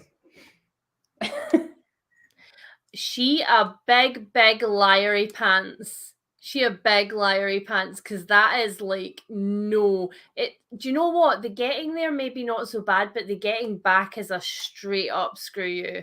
Mm-hmm. That's all hills. No. When I went back home in Scotland, there's a bakery called Stiff Peaks. Salted caramel chocolate tart. Haggis sausage rolls. Never had a haggis sausage roll. I can fix that for you next time. Interesting. I have had haggis before and it was all right. I don't want to say it was like, it's not the best thing I ever had, but I liked it. Also, it's weird because like everybody, I think whoever comes to Scotland is like, oh my God, I must try haggis, right? So everybody tries haggis, but I'm like, but you've tried one haggis from one place. It's not the same. Like there are lots of different kinds of haggis. Some of them are very dry. Some of them are very saucy. Some of them are really spicy. Like there's a variety of haggis. Okay, that was the most Scottish moment I've ever had on the internet. I will just shut up now. No, crisps, absolutely, 100%. Yep. I choose crisps over sweets. I have to be in the mood for sweets. Yeah. Like I can go pick and mix every now and then, but not like as a regular thing. I'm not a sweet person. I also wouldn't thank you for just like a slab of chocolate. Like it's not it's not my thing. Like my downfall is like like sharing bags where it's like chocolate buttons and stuff, and then you just do a few every time you go into the kitchen, and then suddenly you've hit the end of the bag. That's definitely my downfall. But I wouldn't ask for them. Like I would ask for crisps. I will always choose savory over sweet, except for cake. Like if you offered me a chocolate or a sandwich, I'd always choose a sandwich. I love sandwiches, but like cake. It's fair. My current bullshit is these are where Aldi knockoff Quavers, and they are made with buttermilk instead of just like normal bog standard, and they are. I think it's because they're sweeter, right? Like let's be honest, they're a little bit sweeter, but they're still firmly in the savory category. And oh my god, I have gone through so many bags of these since I discovered them. Jean and Chris brought them over and like, I'm sorry, your cat of like, here's food so you don't have to think about making food. And I've been addicted ever since. Do you want to come and say hi? Harry's just like, it's okay, I can move. Well, maybe. Come and say hi, I'll move the computer. Harry just snuck in and I'm like, that's creepy, mate. Hello. How are you doing? Oh, I'm doing good. How are you? I've had a lesson just cancelled at the very last moment, so I'm back for a little while and then going out for another one. I hate that. I can't come home and then go out again. I'd just be staying out. I really like how they froze. I need to screenshot that. Yeah. Oh, you moved. You were frozen, and it was like you were both looking at each other. It was really funny, but now you've ruined it. I know. I was saying, you've got no Bree to see because she tried to yeet the computer and she's been banned. Well, I can understand that. She did come in here while I was making food, but then I came in and she was eating my book again, so she's back out there now. Can't be trusted again. So no coffee for Harry. No, shame. Oh, well, that's a chonker. That's the last Assassin's Apprentice. Oh, Robin Hood one. Yeah, yes. Why couldn't I think of the name? We have like an actual rip in this page now. Oh, lovely. Oh, little bitch. Oh my god. Oops. And we have a because she better. No, stop it, Becca. Literally, my arsehole's doing this right now. Like, no. It wasn't me. She did it. but I would have to replace that. And like, I'm much better now, like much, much better than I ever was at like not, keeping books perfect and stuff. But that would have to be, stop it, Becca. You can't read this without bending it. It's not possible. Ship of Magic has not got a single crease in it, and I'm in the middle. Oh God, I have the the old editions, like the first printed ones, so mine are very creased.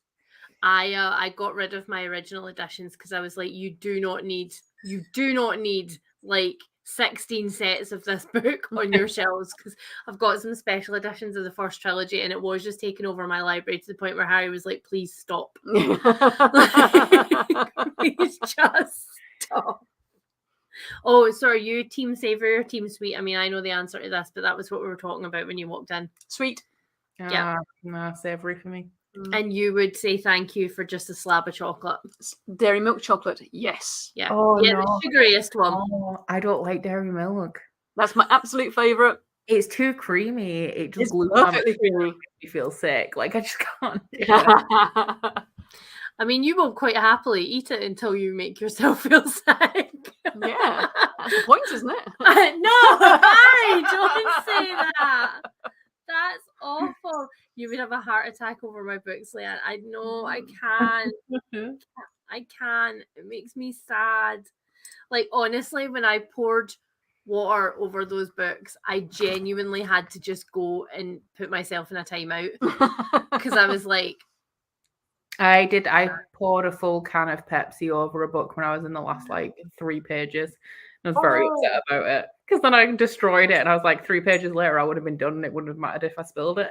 I did that to people like her, and it was a proof copy, and I literally had to emergency email and be like, please can I have the e-arc? Please, I need to know what happened.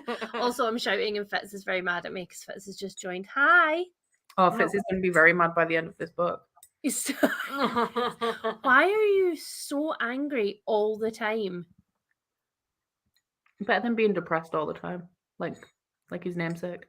I mean, yeah, that's fair. That is very fair. I'm eating Dairy Milk Black Forest right now. Black Forest? What is that? That's something I think I would like. Yeah, no weird varieties of dairy milk for you. You're bad enough for the ones that we currently have. Yeah, but I do love the Black Forest Gatter. I'm not a big cherry fan. I'm going to get kicked off these sprints for just hating everything that everybody else loves. It's just going to be like, Leanne's been cancelled. Please leave. I dropped Warbreaker in the bathtub. It was from the library. Oh. I love Harry's voice. Could you please have a podcast? Yeah. I don't know if you heard that, but that was like, no. I'm not creative in that way. Harry hates. I mean, you're okay now when I drag you on camera and stuff like that, and live is fine, but actual sit down videos, oh my god, I don't know. It's exactly like when you ask Padfoot, can you quit that? It's exactly like when you ask Harry to take a picture, and he goes from having all this animation in his face to just like the soul leaves his body. Leanne, at least you love books, yeah. Hi! Oh, the cheese is back. The cheese is back. Come see the cheese. Harry got up for the cheese. Hello, cheese. Hi, Oh, you just started that. Somebody just unpaused my YouTube video, but it wasn't me. Bree, was it you? What are you scratching? She's got a collar off because all of the stuff that she covered in mud is sat on Saturday is now in the wash. Oh yeah, Bree participated in getting drunk at the wedding. You've missed this story. Oh, yeah, she stole 2 sandwiches. She ate a beer mat, a coat hanger. She brought the bride her shoes, and she walked over a vodka tonic and started lapping it up. Also, we suspect that she chewed on a plant, which her and her Rottweiler friend then rolled on and snapped it completely. And she came home at midnight covered in drool and mud. Oh, well, that's a party. And then Yeah. she Look at her face. She's just like Innocent. she's like, my job here is done. We were both hungover on Sunday, and we both were just out of it for most of the day. Look at the the look she just gave that. Like, what the hell was that noise? Oh, is it funny? Thank you. Oh, baby. Oh, she's so cute. Oh, baby. She's going to be huge, man. I know, she's 21 kilos now. And she's 6 months on Thursday. You are so lucky that she is not a couch sleeper, that she just wants to like lie on the floor at all times, because otherwise you would be screwed. Yeah, we only have one couch as well. There's no room for another one in here. Everybody's giving you solidarity with being awkward on cameras. Yes. No, it's not my comfy place. No. It's jelly pieces, not cherry in the Black Forest. Oi, stop pulling on that. Oh, it's jelly pieces, not cherry in the Black Forest. So, like, do you mean like turkey? Oh my gosh, she's so cute. You're such an asshole.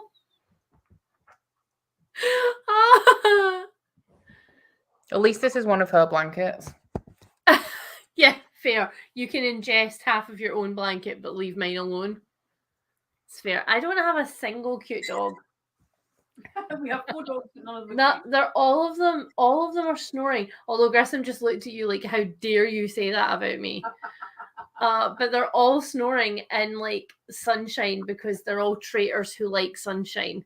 I wouldn't call this a cute dog personally, but oh, don't say that in her hearing range. Don't you listen, Annie? I love you. Somebody has to. She is going to be a really big Labrador, though. Yeah. When we were at the wedding, there was a black lab there, and he was like 25 kilos. And I'm like, well, she's already 21, so I don't feel like she's going to be that small. No. Look at her hips just right now. Like, no, it's not. No way. She's going to join my Chunky Monkey Club. Stop pulling on it. I'll pull on your head. Drop. The defiance in her face. She's a dick. Stop it. The way that she looked at you like, try me, bitch. Stop it. Oh, you're a bad puppy. No, she's a beautiful puppy. Hey, Charlotte. She's a beautiful puppy. Don't you be mean to my baby. Golden ones might be bigger because they're the most common ones, I think. The black and the brown are like the odd colours. She's like, you took the camera off me. Why did you do that? I was being so cute. The good thing about it being bad is that I can just like fully wrestle her and I don't care. Yeah, that's fair. But You know, she really likes being wrestled. Your mouth smells like blood again, though, so I think we're still teething a bit. Oh, your bubble. Oh, she also... I don't know if she's purposefully grinding her teeth, but I can hear her teeth. Yeah. Sometimes I'm like, stop it. Stop it, please. One of our cats does that. If you tickle the back of, like, if you tickle here on her cheek, she will grind her back teeth and it... Yikes. I do not like it. It's so gross. Mm. Oh my God, that is very large. You're not going to get that big. No, if you do, we'll cut your legs off. Make your legs. Get that big. Get that big. That's too big. No, because then when I come and lie on the floor with her, she can like completely cover me like a weighted blanket. Oh, okay. So that it is like something that dogs do.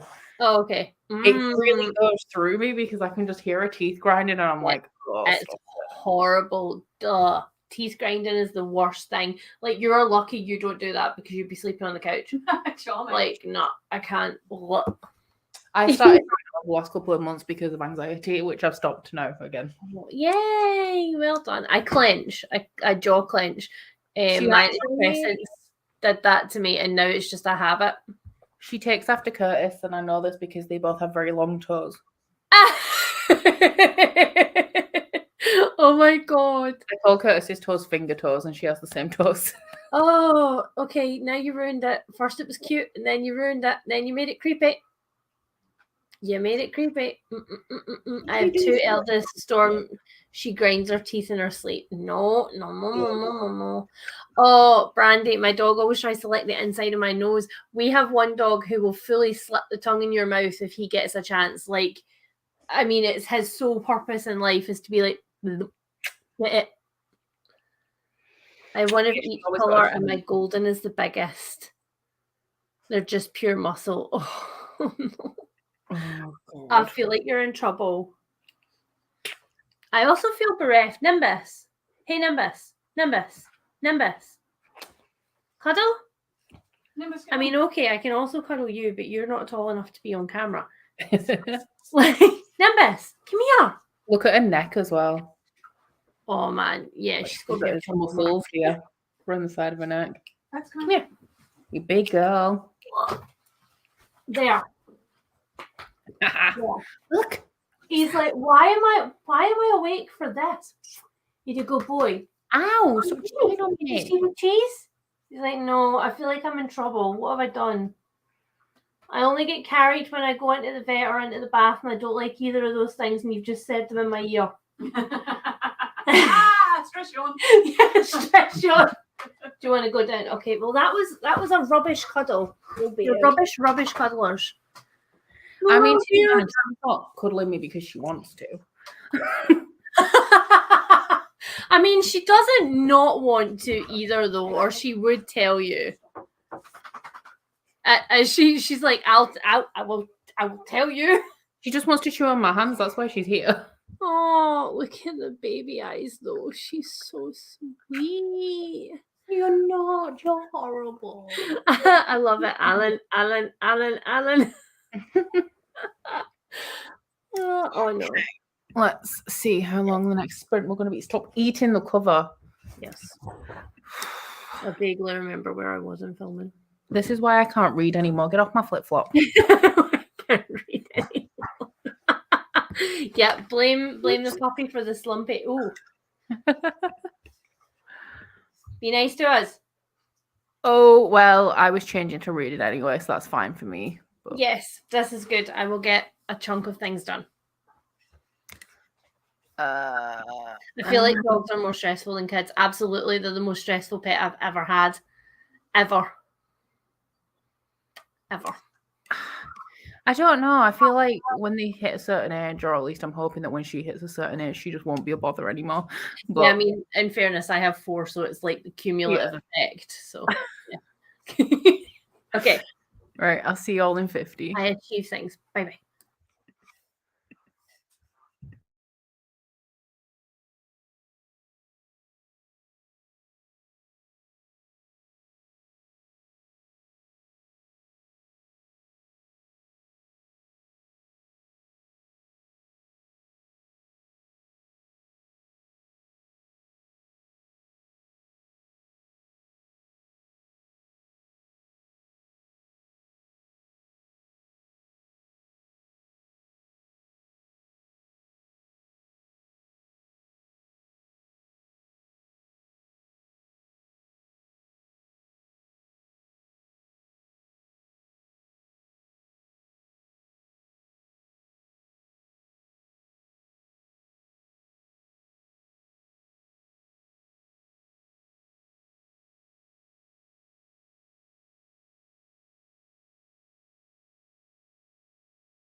The way that she bounced on you was adorable. She's chasing Hamilton, which is why I tempted her up here. You're not having it. I did notice that he was being snuffled in the butt a lot while he was sitting on you. Yeah. He was taking it. Actually, I think she started licking the side of his face, which is when he lost his shirt. That's fair. I got maybe 15 minutes of that video filmed, and then my camera died, but it didn't tell me, so I was just chatting away because the light's in the back of my camera, not on the front, and I didn't hear the click. So I'm just like chatting away, and no. So basically, I'm gonna have to start again because I have absolutely no idea where my bullshit is. Stopped recording. Damn. I'm very, very angry. You have the biggest struggle with filming, I feel. Yeah. Filming and editing. The end product's amazing. I love it. Yay. But filming and editing is just not. No. It's just. Depends what mood I'm in. I hate those videos that take ages to film, especially if it's not warranted. Yes. Like, why did it take me 3 hours to film this video? I think my issue is the days where I'm really on, where I genuinely am on, and I could honestly film back-to-back videos are few and far between. And so whenever I start a video and it's not, it's not a vlog or something like that, or like a haul, because they're just what they are. But like whenever I start one, like this one's a wrap up and stuff, I feel like I have about 15 to 20 minutes of like stuttering time where my brain's like catching up to this is what we're doing now, and then I'm like, oh, it's fine. But then by the time I come to edit it, there's like 2 hours of footage, and I'm like, fuck my life. I want to leave. Welcome back to BookTube, Mel. Hi. Oh, I find it just really interesting that you just like unsubscribed from everywhere and just vanished. Yeah. Can you tell us why? I was gonna say, I hope everything's okay. Yeah. Are you okay? Because like I definitely have had, phases with watching BookTube and stuff, but I don't think I've ever unsubscribed from everything and just like left. Yeah, no, I just like log out. Yeah. Well, I just don't open the app. I love though that you also have like TikTok, which for you is like a book free zone. It's just like, nah, I have to have somewhere on the internet where I don't do this. Because I will say that there are like, there's booktubers that I watch because I like the personality, not because I care about their thoughts on books. Yeah. But TikTok is not giving me anything but a book cover in 60 seconds. So what is entertaining me about watching Book Talk? Yes. Nothing. Like, there's nothing there. I agree. And I like making, like complicated stop motion reels and stuff like that, but I can do that on Instagram. I don't need a whole new platform to do that on. I feel like TikTok is mindless entertainment, and while like stop motion reels and stuff look pretty, yeah, that's not the kind of entertainment I'm getting from TikTok. Like I want to laugh, or like, I watch a lot of Thirst Talk and stuff. So like just watching people move books around it's not satisfying anything for me. Like I totally understand that some people as well really like just seeing aesthetic things. So like it will do it for them. But unless it's something like cooking for me, like it's not doing it for me. Yeah, I totally get that. Oh, I was in a really bad reading headspace and convinced myself I was never going to read again. Oh, I mean, that's fair. We've all had those slumps where we're literally like, let's just burn our libraries down. Like, sadly, I can't just delete everything and go. So otherwise, I'd have like hundreds of people being like, "Are you okay?" Yeah, you would have literal search parties be at your door, like, bring us the cheese and the ham. Are you okay? I feel like that's it. I feel like people would miss my pets more than they would miss me sometimes. Like, I think people would be concerned because, when I used to post vlogs on a Tuesday and I used to post 3 days a week, I started getting questions about why my vlogs weren't on Tuesdays. Am I okay? Because I'm only posting twice a week and stuff. Because like people are so used to me like always uploading at the same time on the same days. Yeah. So I feel like people would notice me gone because my schedule is the same and I never deviate from it. although I am definitely building a consistency, the likes of which my channel has never seen before, I am still not consistent enough that I think that anybody would not notice that I had not uploaded for, a Thursday or whatever. Like, I don't think that would. I have a 1 hour timer on Instagram because I was scrolling through reels a lot. My worst thing, it tends to be at bedtime. So like I'll go brush my teeth, and then on my way to bed, I'll like start scrolling through TikTok, and then I get in bed and I'll look at the clock and it's been 2 hours, and I'm like, wow. Yeah. We often do like let's just wind down when we go to bed. Let's just watch like half an hour of TikTok. Yeah. And then like Harry does a tremendous yawn in my ear, and I realize that we have been there for a long time. I did see a theory at some point that said that TikTok's just something that the government's using to brainwash you and keep you placid. And while I don't believe that, I definitely see how it could be a thing. Yes. Like how it's just feeding you mindless shit for like hours and hours. Because I can't watch a film, but I can sit on TikTok for 2 hours. I'm exactly the same. We've had to because Harry likes to watch a film, but I cannot sit for the full, if it's a 2 hour film, I am, that makes me want to climb the walls, makes my skin twitchy. Although I can watch episodes back to back to back to back, I also know that there's a gap in between, and there's a bit where you can get up and walk around for 10 minutes. Yeah, exactly. No. Frequently convince myself on hauling 1,500 books and starting over with just a Kindle is a good idea. I mean, it would definitely be a good reset, but I don't think I could do it. I mean, don't get me wrong. Very recently, I have I've halved my collection of books that I've kept, and it's mostly books that I've read where I'm like, realistically, are you going to read that again? And if the answer is no, then it can't stay in my house because I don't have enough room to store everything. So I got rid of quite a lot of books that were 3 stars and were just fine, or mysteries or thrillers that I'm never going back to, stuff like that. So I have done a massive call. You read a lot of mysteries and thrillers. So if I was you, my turnover of books would be amazing, because I would just as soon as I read them, I'd skim them because I don't need them. Yeah. No, that's fair. That is very fair.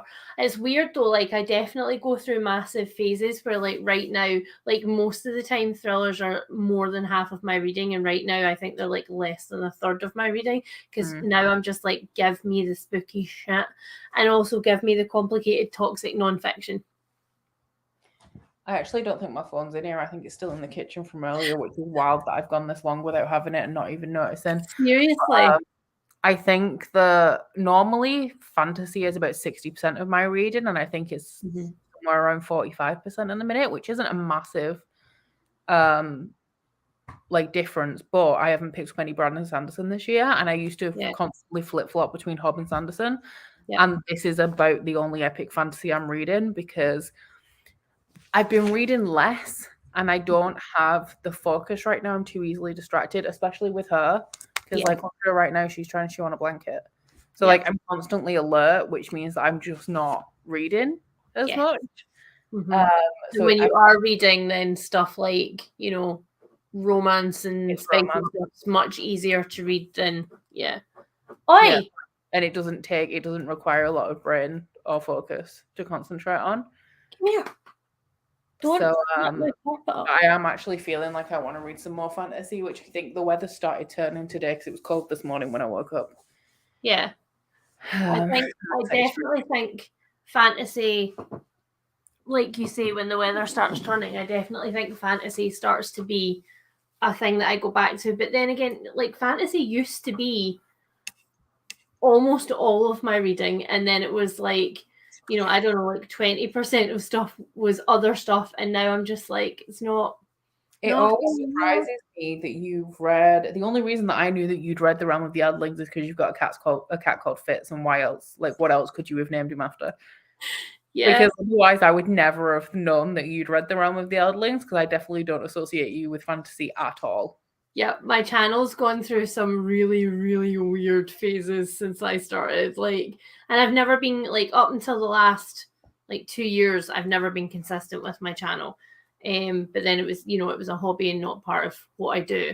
But yeah, if you go back to the the unlisted private videos that are like at the start of my channel, there was a hell of a lot of fantasy in there, and I don't know when it changed, but I do. I have a whole fantasy bookshelf, and I do still love it. But like you say, I think sometimes as well, when you're not in a good like anxiety or mental health place, fantasy's hard because you do have to concentrate so much more. It's so sad as well because now I always intended to read Fire and Blood, but because it reads like a textbook, I've always put it off. And now that I've started watching House of the Dragon, I really want to read it, but I know that a fantasy that reads like a textbook is just not going to cut it right now. Like, I just can't. Yeah, totally that. Also, I feel like, I don't know, George R.R. Martin's one of those things for me where, like, I genuinely love the books. Like, I really and honestly do. But do I think that they're, like, required fantasy reading? Nah. For me, with George R.R. Martin, like, I don't think he writes a compelling narrative. But as somebody who really pays attention, see, this is the thing as well with not being able to focus as much. I don't have the attention to detail that I had like this time last year. But I love Easter egg hunting. So my thing about George R.R. Martin is how well planned out everything is. Yes. And like how in like we were talking about before, in every book it's like there's a lot of wolves around the God's Eye. Wonder why that is. Yes. Which is eventually going to come back, but it's just like it'll just be like a random aside where like somebody's come to somebody and been like, oh, we've got reports from the God's Eye that there's a load of wolves. Are you going to do anything about it? And then it's just glossed over because other stuff's going on. And that's why I like Sanderson as well. But I will say Sanderson definitely writes a more compelling narrative than Martin does. I don't know if we've ever discussed Sanderson before, but I am solidly not a fan. No. I tried Mistborn 3 times, and then I thought maybe it's just Mistborn, and so I tried Elantris, and like I Elantris, yeah, and see, I've cast them from my mind because I'm like, I hate him so much. I really don't like his writing style. I think like his actual plotting is great, and I do genuinely really like some of his characters, but I absolutely hate his writing style. Like, I love his writing style. No. I love how accessible his writing style is. And the thing that actually pisses me off about him is that when he what the hell? When he get down, you're not a cat. Where are you going? When he writes YA, he changes his writing style so that it's really juvenile. But realistically, he doesn't have to change his writing style because it's his plot and his magic system that's complex. It's not his writing. Yeah, so and like, don't get me wrong, I don't in any way like I'm not one of these people who's like, oh my god, if it doesn't read like Tolkien wrote it, because I'm not a big Tolkien fan either, soz guys.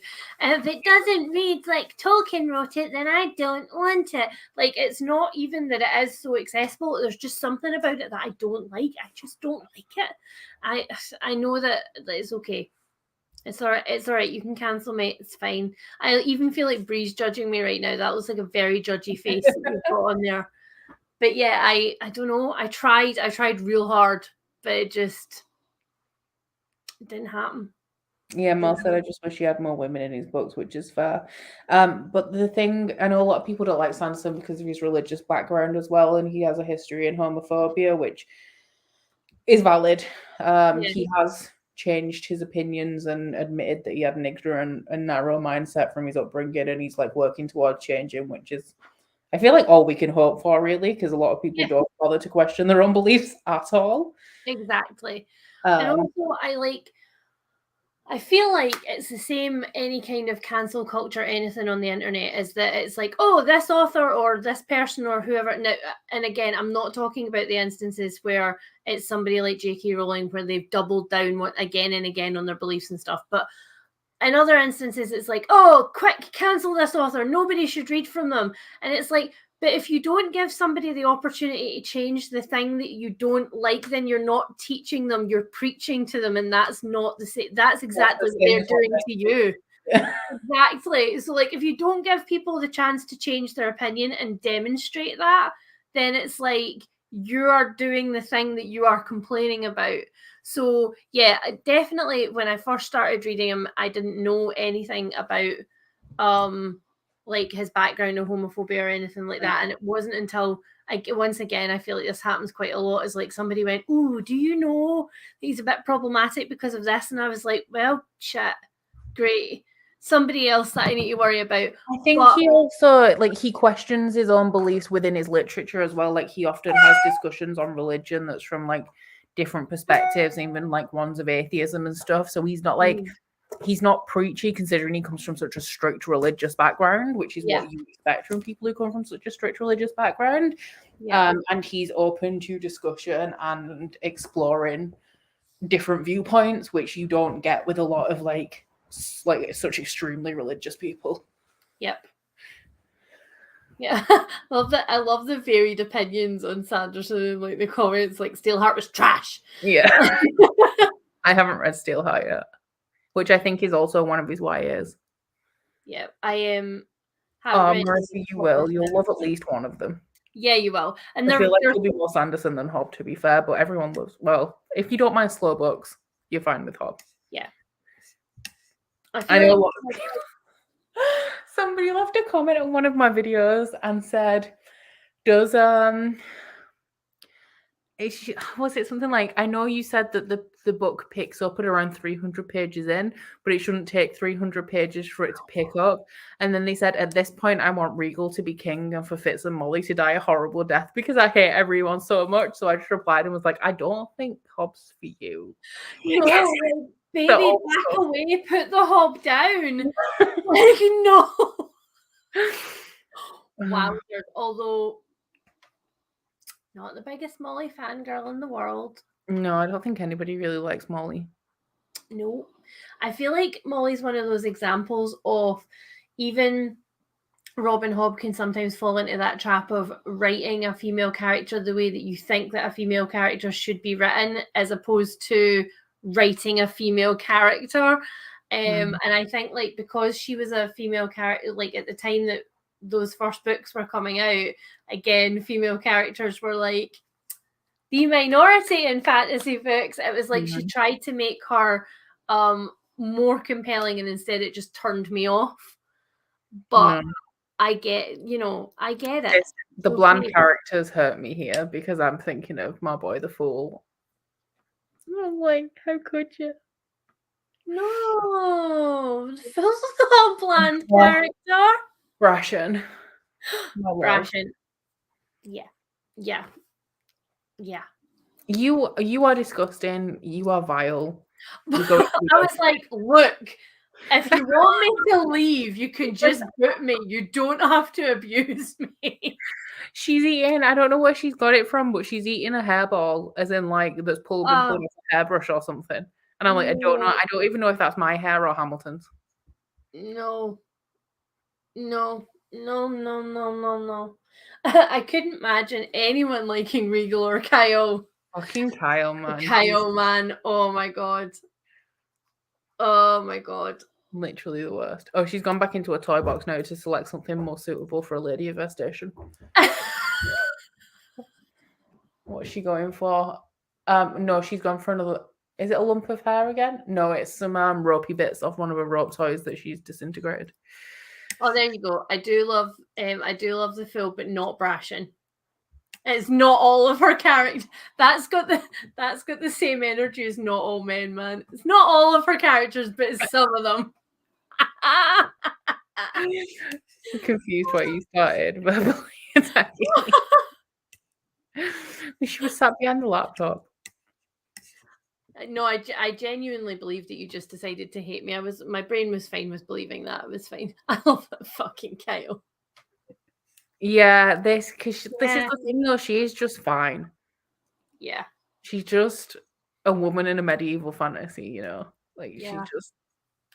But again, not giving me great, like, main character energy. Yet another one of those times where I'm like, but why are you so prominent? Why do you get so many pages? You're not giving me anything to warrant this amount of pages being written about you. Yep. Yes, but there is only going to be one more because I now have to go out. Why? Because Curtis was going to his mum's for dinner and she's invited me, and I only see her like once a year, so I was like, At least you're getting fed. fine. Yeah, well, You don't really have to to be dress fair, up. it's better because we'll like she won't cook for me, so we're getting fish and chips. Still, at least you're getting fed. Yeah, and she'll probably pay. So I like this. wow, so excited that I'm leaving. You could just close the street and go. Oh, I like Patience in the Farseer books. Yes, Patience had main character energy, man. And Malta's character development. Yeah. I love that we have this in common, Becca. Yeah, no. The one series we do, probably. I'm sure there will be more. I'm sure there will be more somewhere. Probably. Game of Thrones. Literally Yeah, just talking about it. This is true. I need to read The Night of the Seven Kingdoms as well, the Dunk and Egg one. I don't want to. No. It's one. Did you know how many Game of Thrones spin-offs they've got in the works? No. I looked it up the other day because I know that there's a Jon Snow one coming, and I was like, I don't know whether that was confirmed. Which I think it is because Kit Harington went to HBO and was like, let's make this show. And it's so weird because normally when you have a show like Game of Thrones, everyone wants to leave and doesn't want anything to do with it anymore. But like Maisie Williams said that she'll come back. The Brienne of Tarth lady, what's she called? I don't know, but I also don't care. She doesn't need a namer to speak. She just needs to stand there and look like her, and I'm happy. Yeah. That's Brie's named after Brienne. Because we were told that we needed a full name for her. So, like, her full name is Brienne. I always call her Brienne, but it's actually Brienne. She's Brienne of Farts. But I was like, yeah, tall blonde lady works. Brienne said she'll come back. The only person who said that she can't come back anyway, which is Emilia Clarke. Mm-hmm. Which, fine, because Daenerys, by the time we got to the last 2 seasons, I was like, just die. Just go away. Leave the dragons to somebody who's more responsible. She is named Brie because of Ham and Brie, but she also has a full name because, like, Ham's not called Ham, he's called Hamilton. Yes. So her full name was Brienne. Wendy, Gwendolyn Christie. Yes, Wendy, I have seen the next book in the Still House Lake series, but that's another one of those series that I desperately believe should have been a standalone. Book 2 is fine, but then they get worse as they go. And I'm just like, if you're going to write a thriller series, you have to not tie up all the ends at the end, baby. Like, if it's going to be a series, there has to be a reason why I keep coming back. And you done answered all the questions in book 2, and I didn't have any more questions, so I don't need any more content. Thank you. So yeah, that and Sweet Pea are both like that for me, unfortunately. I feel like you would like Sweet Pea. Sam wants to come back as well. Sam Weltali wants to come back. Yes, give the dragons to Tyrion and go away. I have a question. I don't know if anyone can answer it, if there's massive Game of Thrones fans here. If Tywin hated Tyrion so much, why is he the one that gets the Lannister tie name? That's a good point. Because that's consistent. It's not like he grew into a disability. It was visibly evident from when he was born. Yeah, that's because everyone said that he had an affair. That's a really, really, really good point. Yeah. There must be lore somewhere that explains that. Somebody must know the answer to that. Because, like, Tywin always maintained that it wasn't his kid anyway. So I'm just very sad that we are never going to get the... Why is his name gone out of my brain? Bald. Varys. The Tyrion and Varys spin-off that we all deserved. Yeah. They one of the other spin-offs they want to do is a Dunk and Egg one, which is what reminded me that I just read an article on it. They also have a animated one that they want to make in an area of the world that we haven't even visited yet. An animated one? Yeah. Oh, it's my cat. I was like, what is that weird noise? But it's Esme yodeling. Oh, that could have been it. It could have been the wife. Oh, yeah, I guess. Joanna's like, I don't know. I feel like I want to rewatch Game of Thrones now because we've just finished. We 2 months ago we finished the rewatch, and literally I'm already at Harry like, can we start again though? That's normally me with Buffy. Oh, yes. But I've only seen it once all the way through, and I want to rewatch it. You know, but Rob though. Rob Stark was my man. I gotta say, I would have loved Rob a hell of a lot more if Catelyn had been in less of his scenes. Oh yeah, no, she's the worst. Because literally, please die in an actual fire. Like, go away. Why? Was she just so many scenes with her and him? There's so many bits I just don't want to watch. I also don't want to read the book until at least the first season's done, because with Game of Thrones, I actually enjoy watching the show before reading the book. That's fair. Yeah, that's fair. Oh, you're now making me think that I need to bully Harry into Buffy and Game of Thrones. Just Why finish would the one you do season that? left. Oh. I really like. It's so sad that Angel got cancelled, because there's a lot of Angel really shit, but I like the last season. Well, up until they got to the point where they realized they'd been cancelled and they had to abandon the plot to do a new one to be able to wrap it up. Yeah. Oh, Lorne. Oh, Lorne is, yeah, he died. The actor died, didn't he? Yeah. Meh. Do you know what? I like the first season of Bones, and then after that, I'm just like, meh. I've only seen the first season of Bones, but only because I didn't have Sky, so I couldn't keep up with it. Fair. The first season's really good, and the rest of it, I'm just like, don't know why it exists. I don't like Catelyn for her disrespect of Jon Snow. Oh, she was the worst. Honestly. And like, I get it, but it's not the kids' fault. And I don't even feel like in a medieval landscape you could construe it as, oh, well, she didn't have the tools to deal with that as a woman back in that time when it meant more. It's still never the kid's fault. You know what I mean? Like, it's I'm not just thinking, actually, Catelyn and Patience are the same people, except Patience actually learns. Yes. Yes. You seen that that TikToker who parodied her and her kid, and she's got little plastic hands, and she goes, yes. Yeah. Yeah, that's exactly that moment. Like, yes.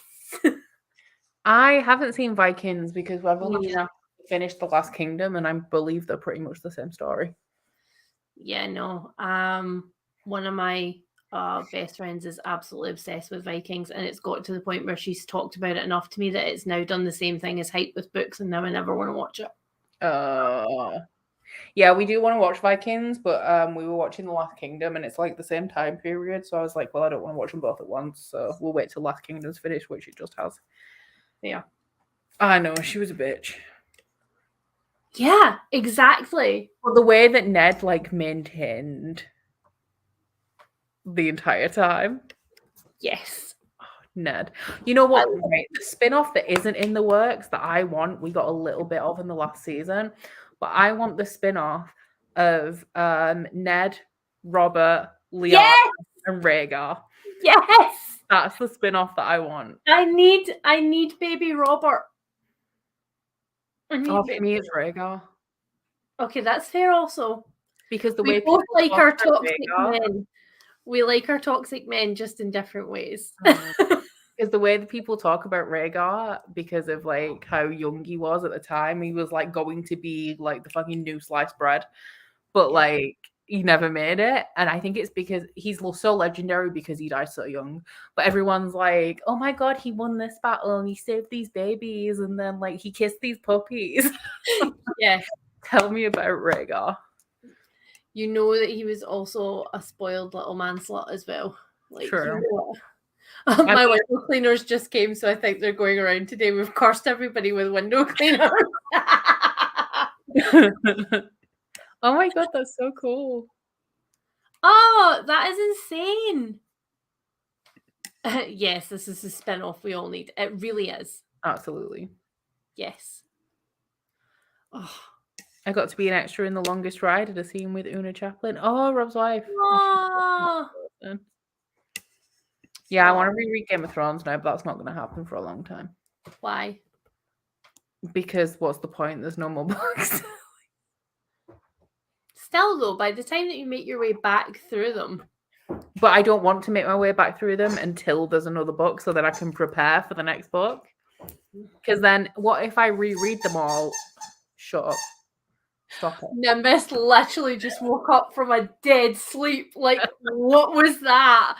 Look at his face. Can you see his face? He's like, what just happened? Because he's the only one who has soft toys with squeakers because he doesn't rip them up. So they live upstairs. And so when I say to Harry, like, oh, I'm going to go for a wee, he gets like up and he's like, yes, I get to go play with my toy for 5 minutes when we go upstairs. So he's like, who's got my squeaker? Oh, look at her face. She's like, Troja. I just don't want to reread them in case like I finish them and then he's like, the next book's going to be out in 6 months and it's like, well, I need to go back through and reread it to find out all of the finer points. Because I normally reread. I am fairly convinced there's never going to be a new book. I know. Like, I'm just saying. Because already he's doing that thing where he's like, oh, well, you know, there's a lot of different things in the book that I'm writing that wasn't in the last, you know, in the last season, because of course the last season you have to do it different because it's television. And I'm like, no, bitch, you just came up with an ending because you didn't know what the ending was. They ran with it. Then you realize how much the entire world hated the ending, and now you're changing it. That's what's happened. So I'm not convinced there's ever going to be a book. Mm-hmm. I don't actually mind the end of the show, but it needed 3 seasons. Yeah, it needed more. If it had more, I don't mind the plot of the end of the show. I just didn't have any development to fill in the gaps. Everything, like every episode, somebody like had a personality transplant. Yeah. And I was like, what is happening? I gotta say, like, one of the things that I was the most angry about was the Jamie leaving Brian and going back. Well, he threw away why seasons of character development. He just chucks them out the window like he did with Brian in the first It's like what an arc! He's got episode 1, it's his character development. He's throwing out the window. Oh my god! Did you enjoy that? I did. That was very good. Oh my god! I also feel like I also don't believe the choices that Cersei made at the end either, because they've maintained this entire time that, you know, her children is what she lives for. She's doing everything for her children and her family name. She has the potential for another child. Why? Why? Like, I don't. Oh, the audiobook for Game of Thrones, Patricia, is a weird one. The first one is narrated by... So they're all narrated by the same guy, but the first one and the second one were narrated like years apart. And in the first book, he went for regional British accents. So like Tyrion, etc., have like a Norfolk accent. And then in the second book, he gets rid of that. All of them have totally different accents. So reading them back to back is a really, really weird and jarring experience. That said, Roy Dotrice could read me like the Argos catalogue and I would be happy. So maybe read the first one physically and then listen to the rest. Yeah, because the rest of them keeps the same accent. It's really weird. I watched the newest episode last night. We're living for the Matt Smith. Oh god, yeah. Yeah. There are very few boys that you and I agree on completely. I said this to Ashley the other day. I don't think that Matt Smith is hot at all. Like, I look at him and he doesn't do it for me, but then I watch you act. He moves. And then like 5 episodes in, I'm like, yeah. I feel that way a bit with David Tennant. Like, I don't look at David Tennant and be like, yeah. But the minute he opens his mouth and he's an animated person, I'm like, yeah. Have you watched Stranger Things? You have watched Stranger Things. Of course, we've talked about this before. That was a stupid question. I feel the same way about Hopper. Like, initially, yeah. looking at Hopper, I wouldn't be like, oh yeah. By the time that we were halfway through season 2, I was like, Hopper is daddy. Mm-hmm. Like, and the more weight that man puts on and the bushier that mustache gets, the more I'm there for it. Yeah. Like, but also, like, we both have daddy issues, and he has paternal, like, stuff about his character, which... But then on the other end of the spectrum, I'm like, oh, Steve Harrington, though.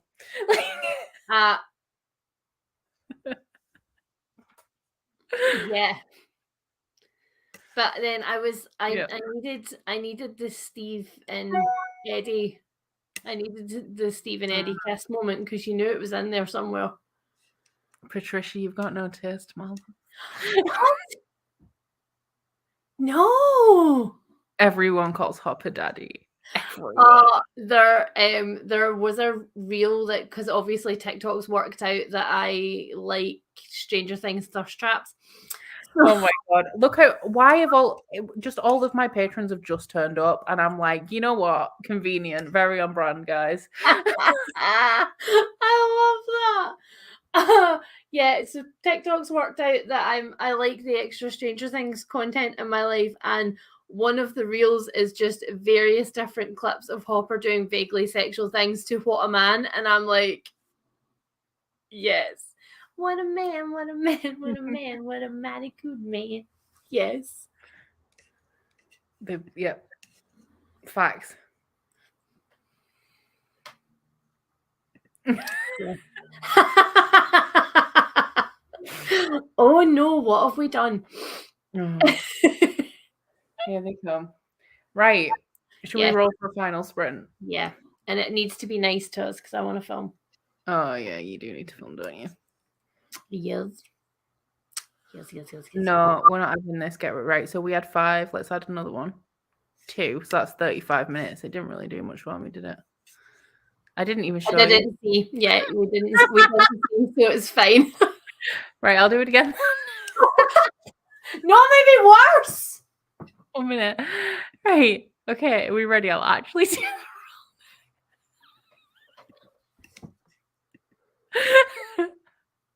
Hey, yeah. I feel like this is my disastrous influence. Like I've turned off on your stream and everything's gone wrong. Pretty much it seems that way. Love you. Right. I'll see you all in 50 minutes. This one's the final sprint, guys. Yay. Okay, bye.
Nobody wake the baby. He's a tiny little baby.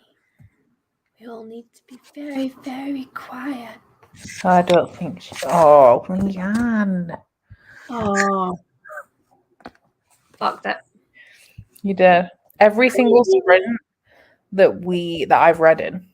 Yes. Sprint's finished with 1.5 pages left of the chapter. No, that's creepy. Yeah. I don't like it. However, are you enjoying it?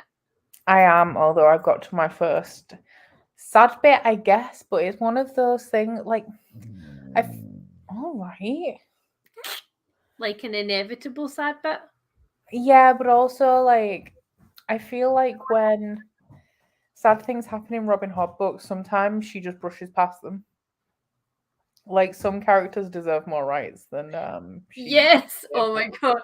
There are many characters whose rights I would campaign for in that series. Like genuinely. Like you done me dirty, man. Yes, this is what I'm reading. Assassin's Fate. Yes. Oh no, we scared you. I'm so sorry. Ooh, my bad. You thought the end had come for me. I had a heart attack in that sprint because I said I didn't have my phone. I went in the kitchen, I found it, and my dad had rang me again. I swear to God, this man has rang me more times in the last 3 days than he has since I've moved out. But he wanted to know if there was a Coupland's, which is like a pie shop in my town, so that you could call on the way to his honeymoon. They're only going camping. That's so random. Yeah, I know. So then I listened to his voicemail, sent him a text, and was like, "Yeah, there is, but that information is not useless to you now. That is useless to you now because you sent it like an hour and a half ago." And then I had another missed call from like a landline number, so I googled it, and it was like about 40 minutes after my dad had called, and I knew that he was on the road because he'd rang me earlier when I was making a sandwich. So I googled the landline number, and it said NHS Humberside. No. And I was like, fuck. So I rang her back. I rang the number. And I said, like, I've got a missed call. And she was like, are you part of the team? And I was like, what? And she said, where are you calling me from? So I told her the name of my town. And then I was like, this is NHS Humberside, right? And she was like, yeah, we're the mental health team. So I was like, right, okay, thank fuck. Like, you're not A&E, essentially, which is great. But still, though, this is all so like, random. I don't know why anyone would call you. She was like, I'm on the phones today and I haven't called you. And I was like, well, I do have counselling on Thursday mornings. And she said, oh, maybe that's why. Who's your therapist? So I told her. And then she was like, no, I don't know that one. So I really don't know why anyone would have called you. And I'm like, for fuck's sake. Like, thank you for this, like, one of my lives that you have taken off of me today. Yeah. Like, and then thank you that I'm, like, 6 years short now. I couldn't remember, like, the exact name of the branch that I use for counselling. So then she was like, oh, they've got so many different names. And she was like, there's this one and there's this one. And I was like, yeah, I think it's that one. And she was like, oh, well, we do share offices with them today, so it might be them. So I'll send an email and see if they rang you. Oh my God, they're ringing me back. 1 second. Oh my God, guys. The saga. The saga of Becca. Okay. Someone kept calling me recently thinking I was the police several times in one day, which says to me, like, how desperate was that person to get hold of the police? Like, what had they done, Mel, that they were so desperate that they rang you back several times thinking that you were the police?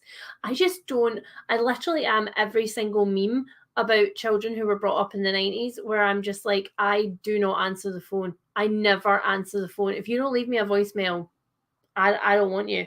And I also have considered changing my voicemail a few times to be like, hey, it's Leanne. I don't listen to voice. I send me a text because I'm not going to pick up the phone. Yeah, I panicked as well because when I checked my voicemail to see what my dad wanted, I had 4 voicemails and I was like, oh shit. But they're just from like last week that I haven't cleared off. No, that's not good. That's not good. That's not good. I do not have any more lives to spare. Thank you very much. I think it's because I like I said, my dad rang me more since like since the weekend than he ever has. So anytime my phone rings, I'm panicking just straight off because I'm like, what's happened? Why are you talking to me? Yeah, my appointment on Thursday has been cancelled. That's why they wanted. Oh, okay. Okay, well, that at least that is a logical reason. Oh, there's a Bookoplathon question. Is there a spreadsheet where we can see all the entries? There is not, because it's private. For no reason, just than it is, really. That's a good answer. I like that answer. Is there a reason? Nope. Nope. Just No, I like that. Oh, I love that you got so much written. Well done. You are welcome. This has been great. Somebody asked how far into this I am. I am the page and a half I have left of the chapter is just before chapter 23.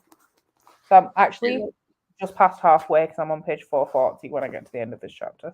My God, it just amuses the shit out of me how every time we're like, okay, so I'm about halfway through this book of Robin Hobb, so I'm on page 440. Like, I mean, don't get me wrong. If she wrote a 4,000 page book, I would read that book. But why? I feel you. I literally almost jumped out of my skin there because just something the computer, the back of the computer is like facing the vivarium, and just something went flying past. But I think Weiwei's just like knocked one of his branches or something over, but it literally looked like it was like a scene out of Alien. Just something like came at the glass and then went away. Like, it's not. Can we not? Can we just not? Tina, there are Patreon sprints at some point this week, but I don't know what day. I think it's going to be Friday or Saturday because Cody actually wants to do sprints where we all cry. So that would be nice. Well, yeah, I'll also have some sprints at some point over the weekend, but I do not have any idea when. They're all upstairs. So this time of the day, all of the sunshine is in my library. My library is the sunniest room in the house. It's just full of literally all of them will just be like laid on different surfaces. I guarantee you, if I went up and took a picture now, Fitz will be on the back of the chair, McNab will be on his bed on the desk, and Esme will be cuddled up somewhere between a plant and a book on the floor. Like, it's sunny time, and I've got four uselessly sleeping dogs who refuse to be camera worthy. Just piled. Just sleep like that. I mean, she is right now, but we know that this is. She will eventually. I went for a wee and I came down, and this is when I rang the number and was like, "I've got a missed call from you. What's happening?" And she was eating my lip balm, so that must have really taken it out of her. So that's like completely dead. So gross. I know, she had breath that smelled like watermelon for a while. That's less gross. That's better than smelling like blood from the teething. Yeah. Or when she occasionally eats a poo. Smelly poo. Yeah. I don't get it. We've got two of ours, Munch and aptly named Munch and Nimbus, like to eat everybody's poo, and because there's not four even of the them, same breed though. Nope. And because there's four of them, there's a plethora of poo to be had in the garden sometimes. Like, if we miss a day of picking up poo, it's literally like somebody's laced the garden with shitty landmines. It's bad. And so sometimes, and especially in winter, because then they're frozen. So wow. Then they're like, but honestly, there's nothing you have, and you know this now, there is nothing like the smell of poo vomit. Yeah. It's the worst substance in the entire world. Yep. That's exactly what we mean, Ash.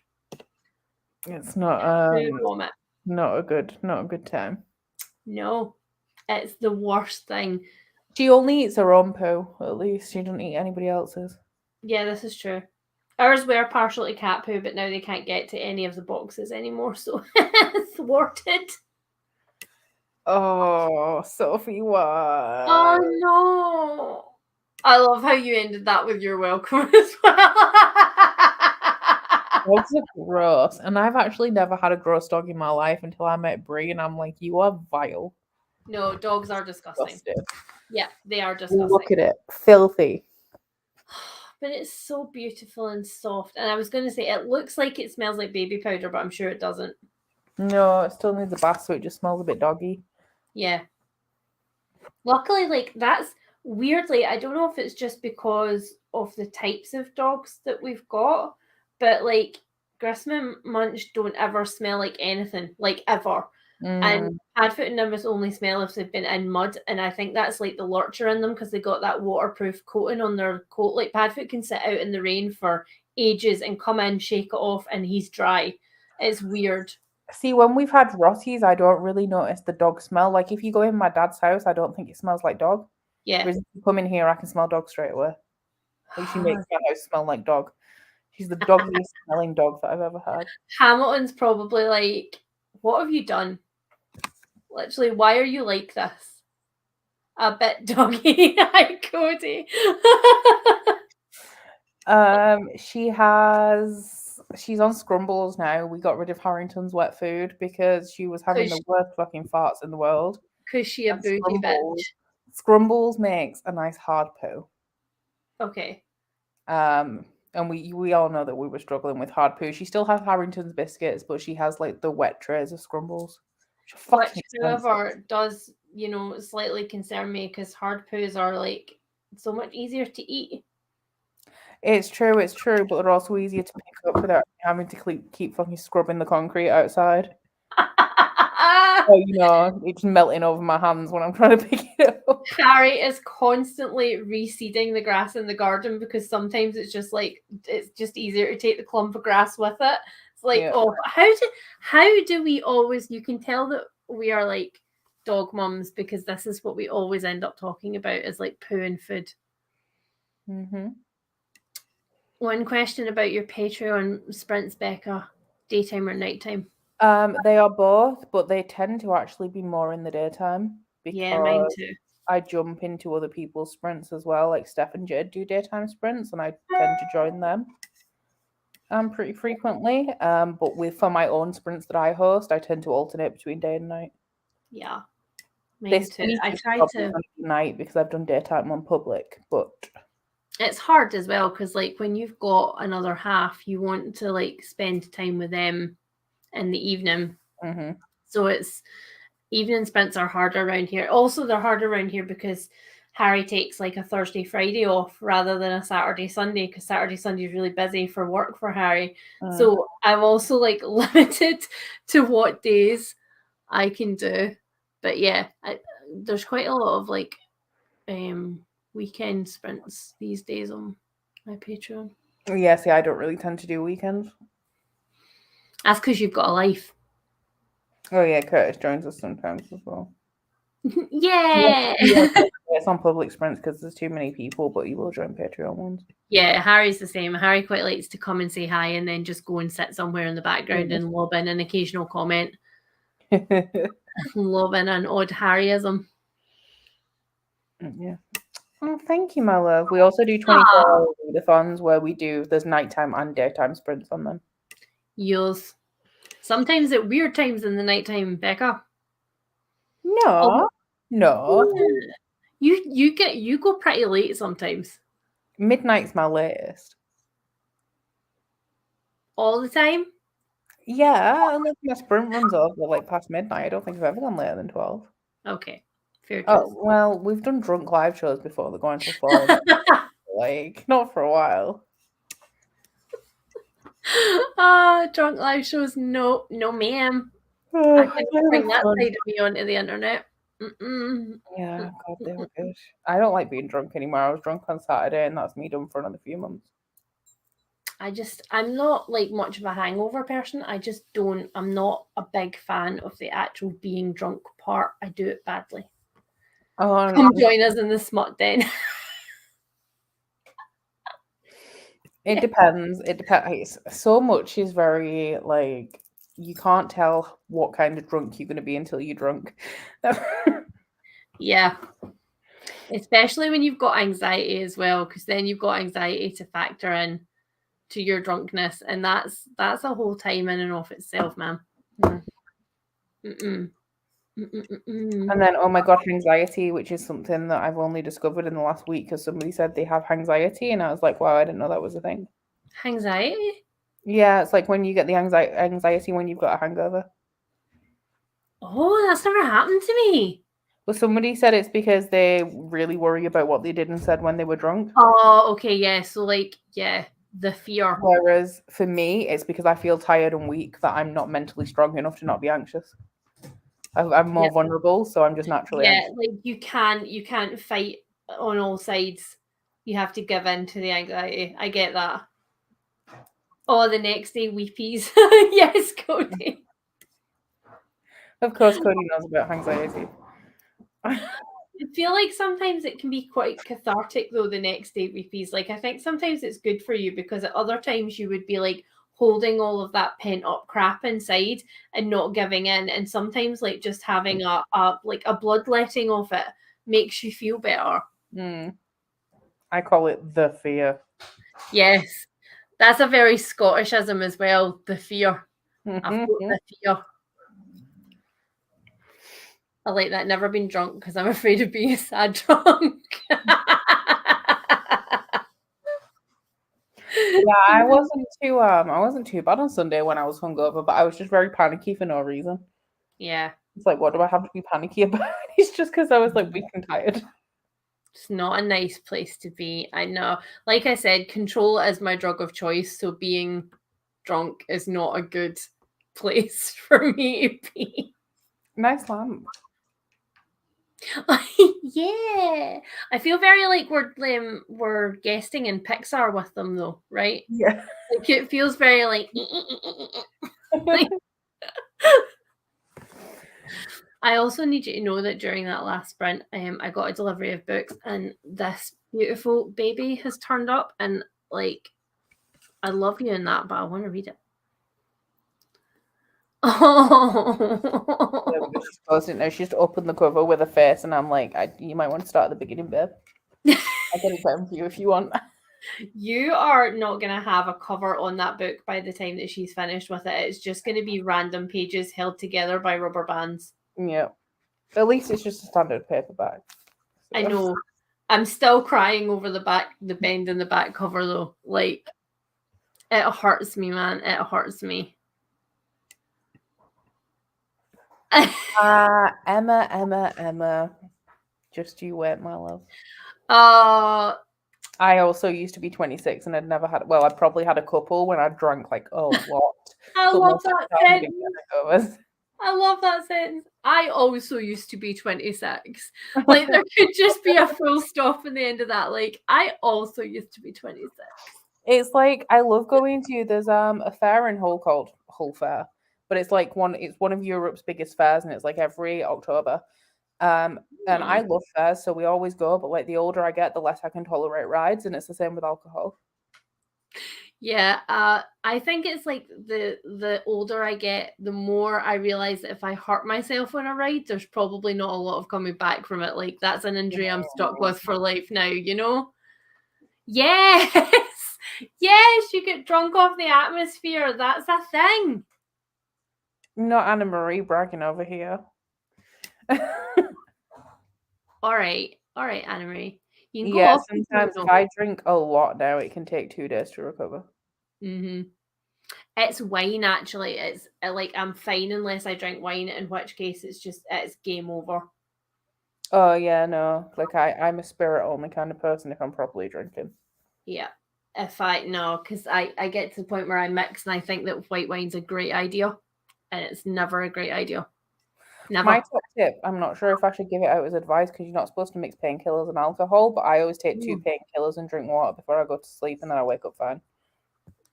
I mean, don't get me wrong, I do make sure that I down like a lot of water. But it also just contributes to that, you know, when you're drunk and you don't sleep properly, like you don't sleep, you're comatose. You're not actually sleeping and getting REM sleep. You're just out. If I am a good person and I drink a ton of water so I don't get a headache, I then contribute to the not actually sleeping because I'm up every 5 minutes peeing, because that's the thing that happens after you leave 26 too. I do really struggle to sleep when I've drank. In fact, I haven't had a good night's sleep still since Friday night.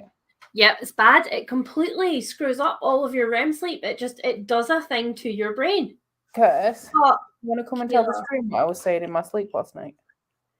I was talking all night and he couldn't sleep. He was awake until 4 o'clock, so he just listened to me talk all night. What's the picture on the phone? I don't know. I was asleep. And then I kept waking up because, like I said, I was restless and he'd tell me what I'd been saying. No. The picture on, but I can't remember what it was. Oh, there's a hat on the shelf. Yeah, I said there was a hat on the shelf. I said a hat, and she said, yeah. You coming down? And she said, can I swear? Yeah. She said, it was a real emphasis on the F. Fucking photo. That's gonna. Curtis, with those acting skills, man, you should be on the screen. I like that. That was a good recreation. What was my? It seemed like someone had taken a photo of you, and you weren't very happy about it.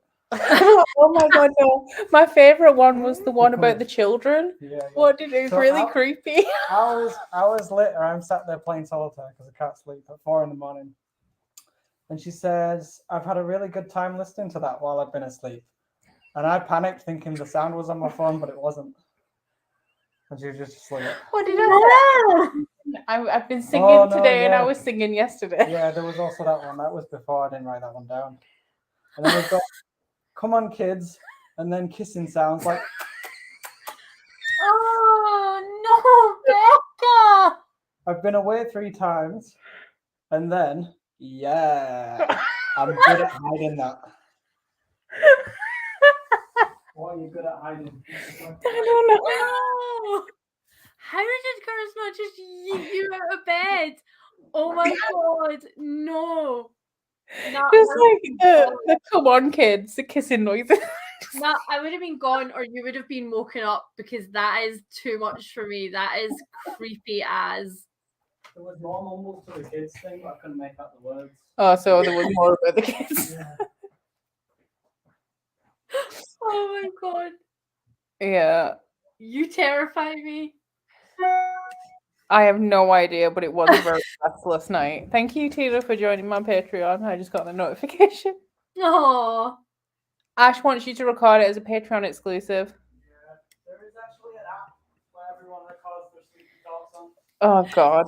Oh, I love that. It should be just a podcast of Curtis recreating all of your sleep moments. No. If my partner talked in sleep, I'd be up all night laughing. No, it is awful.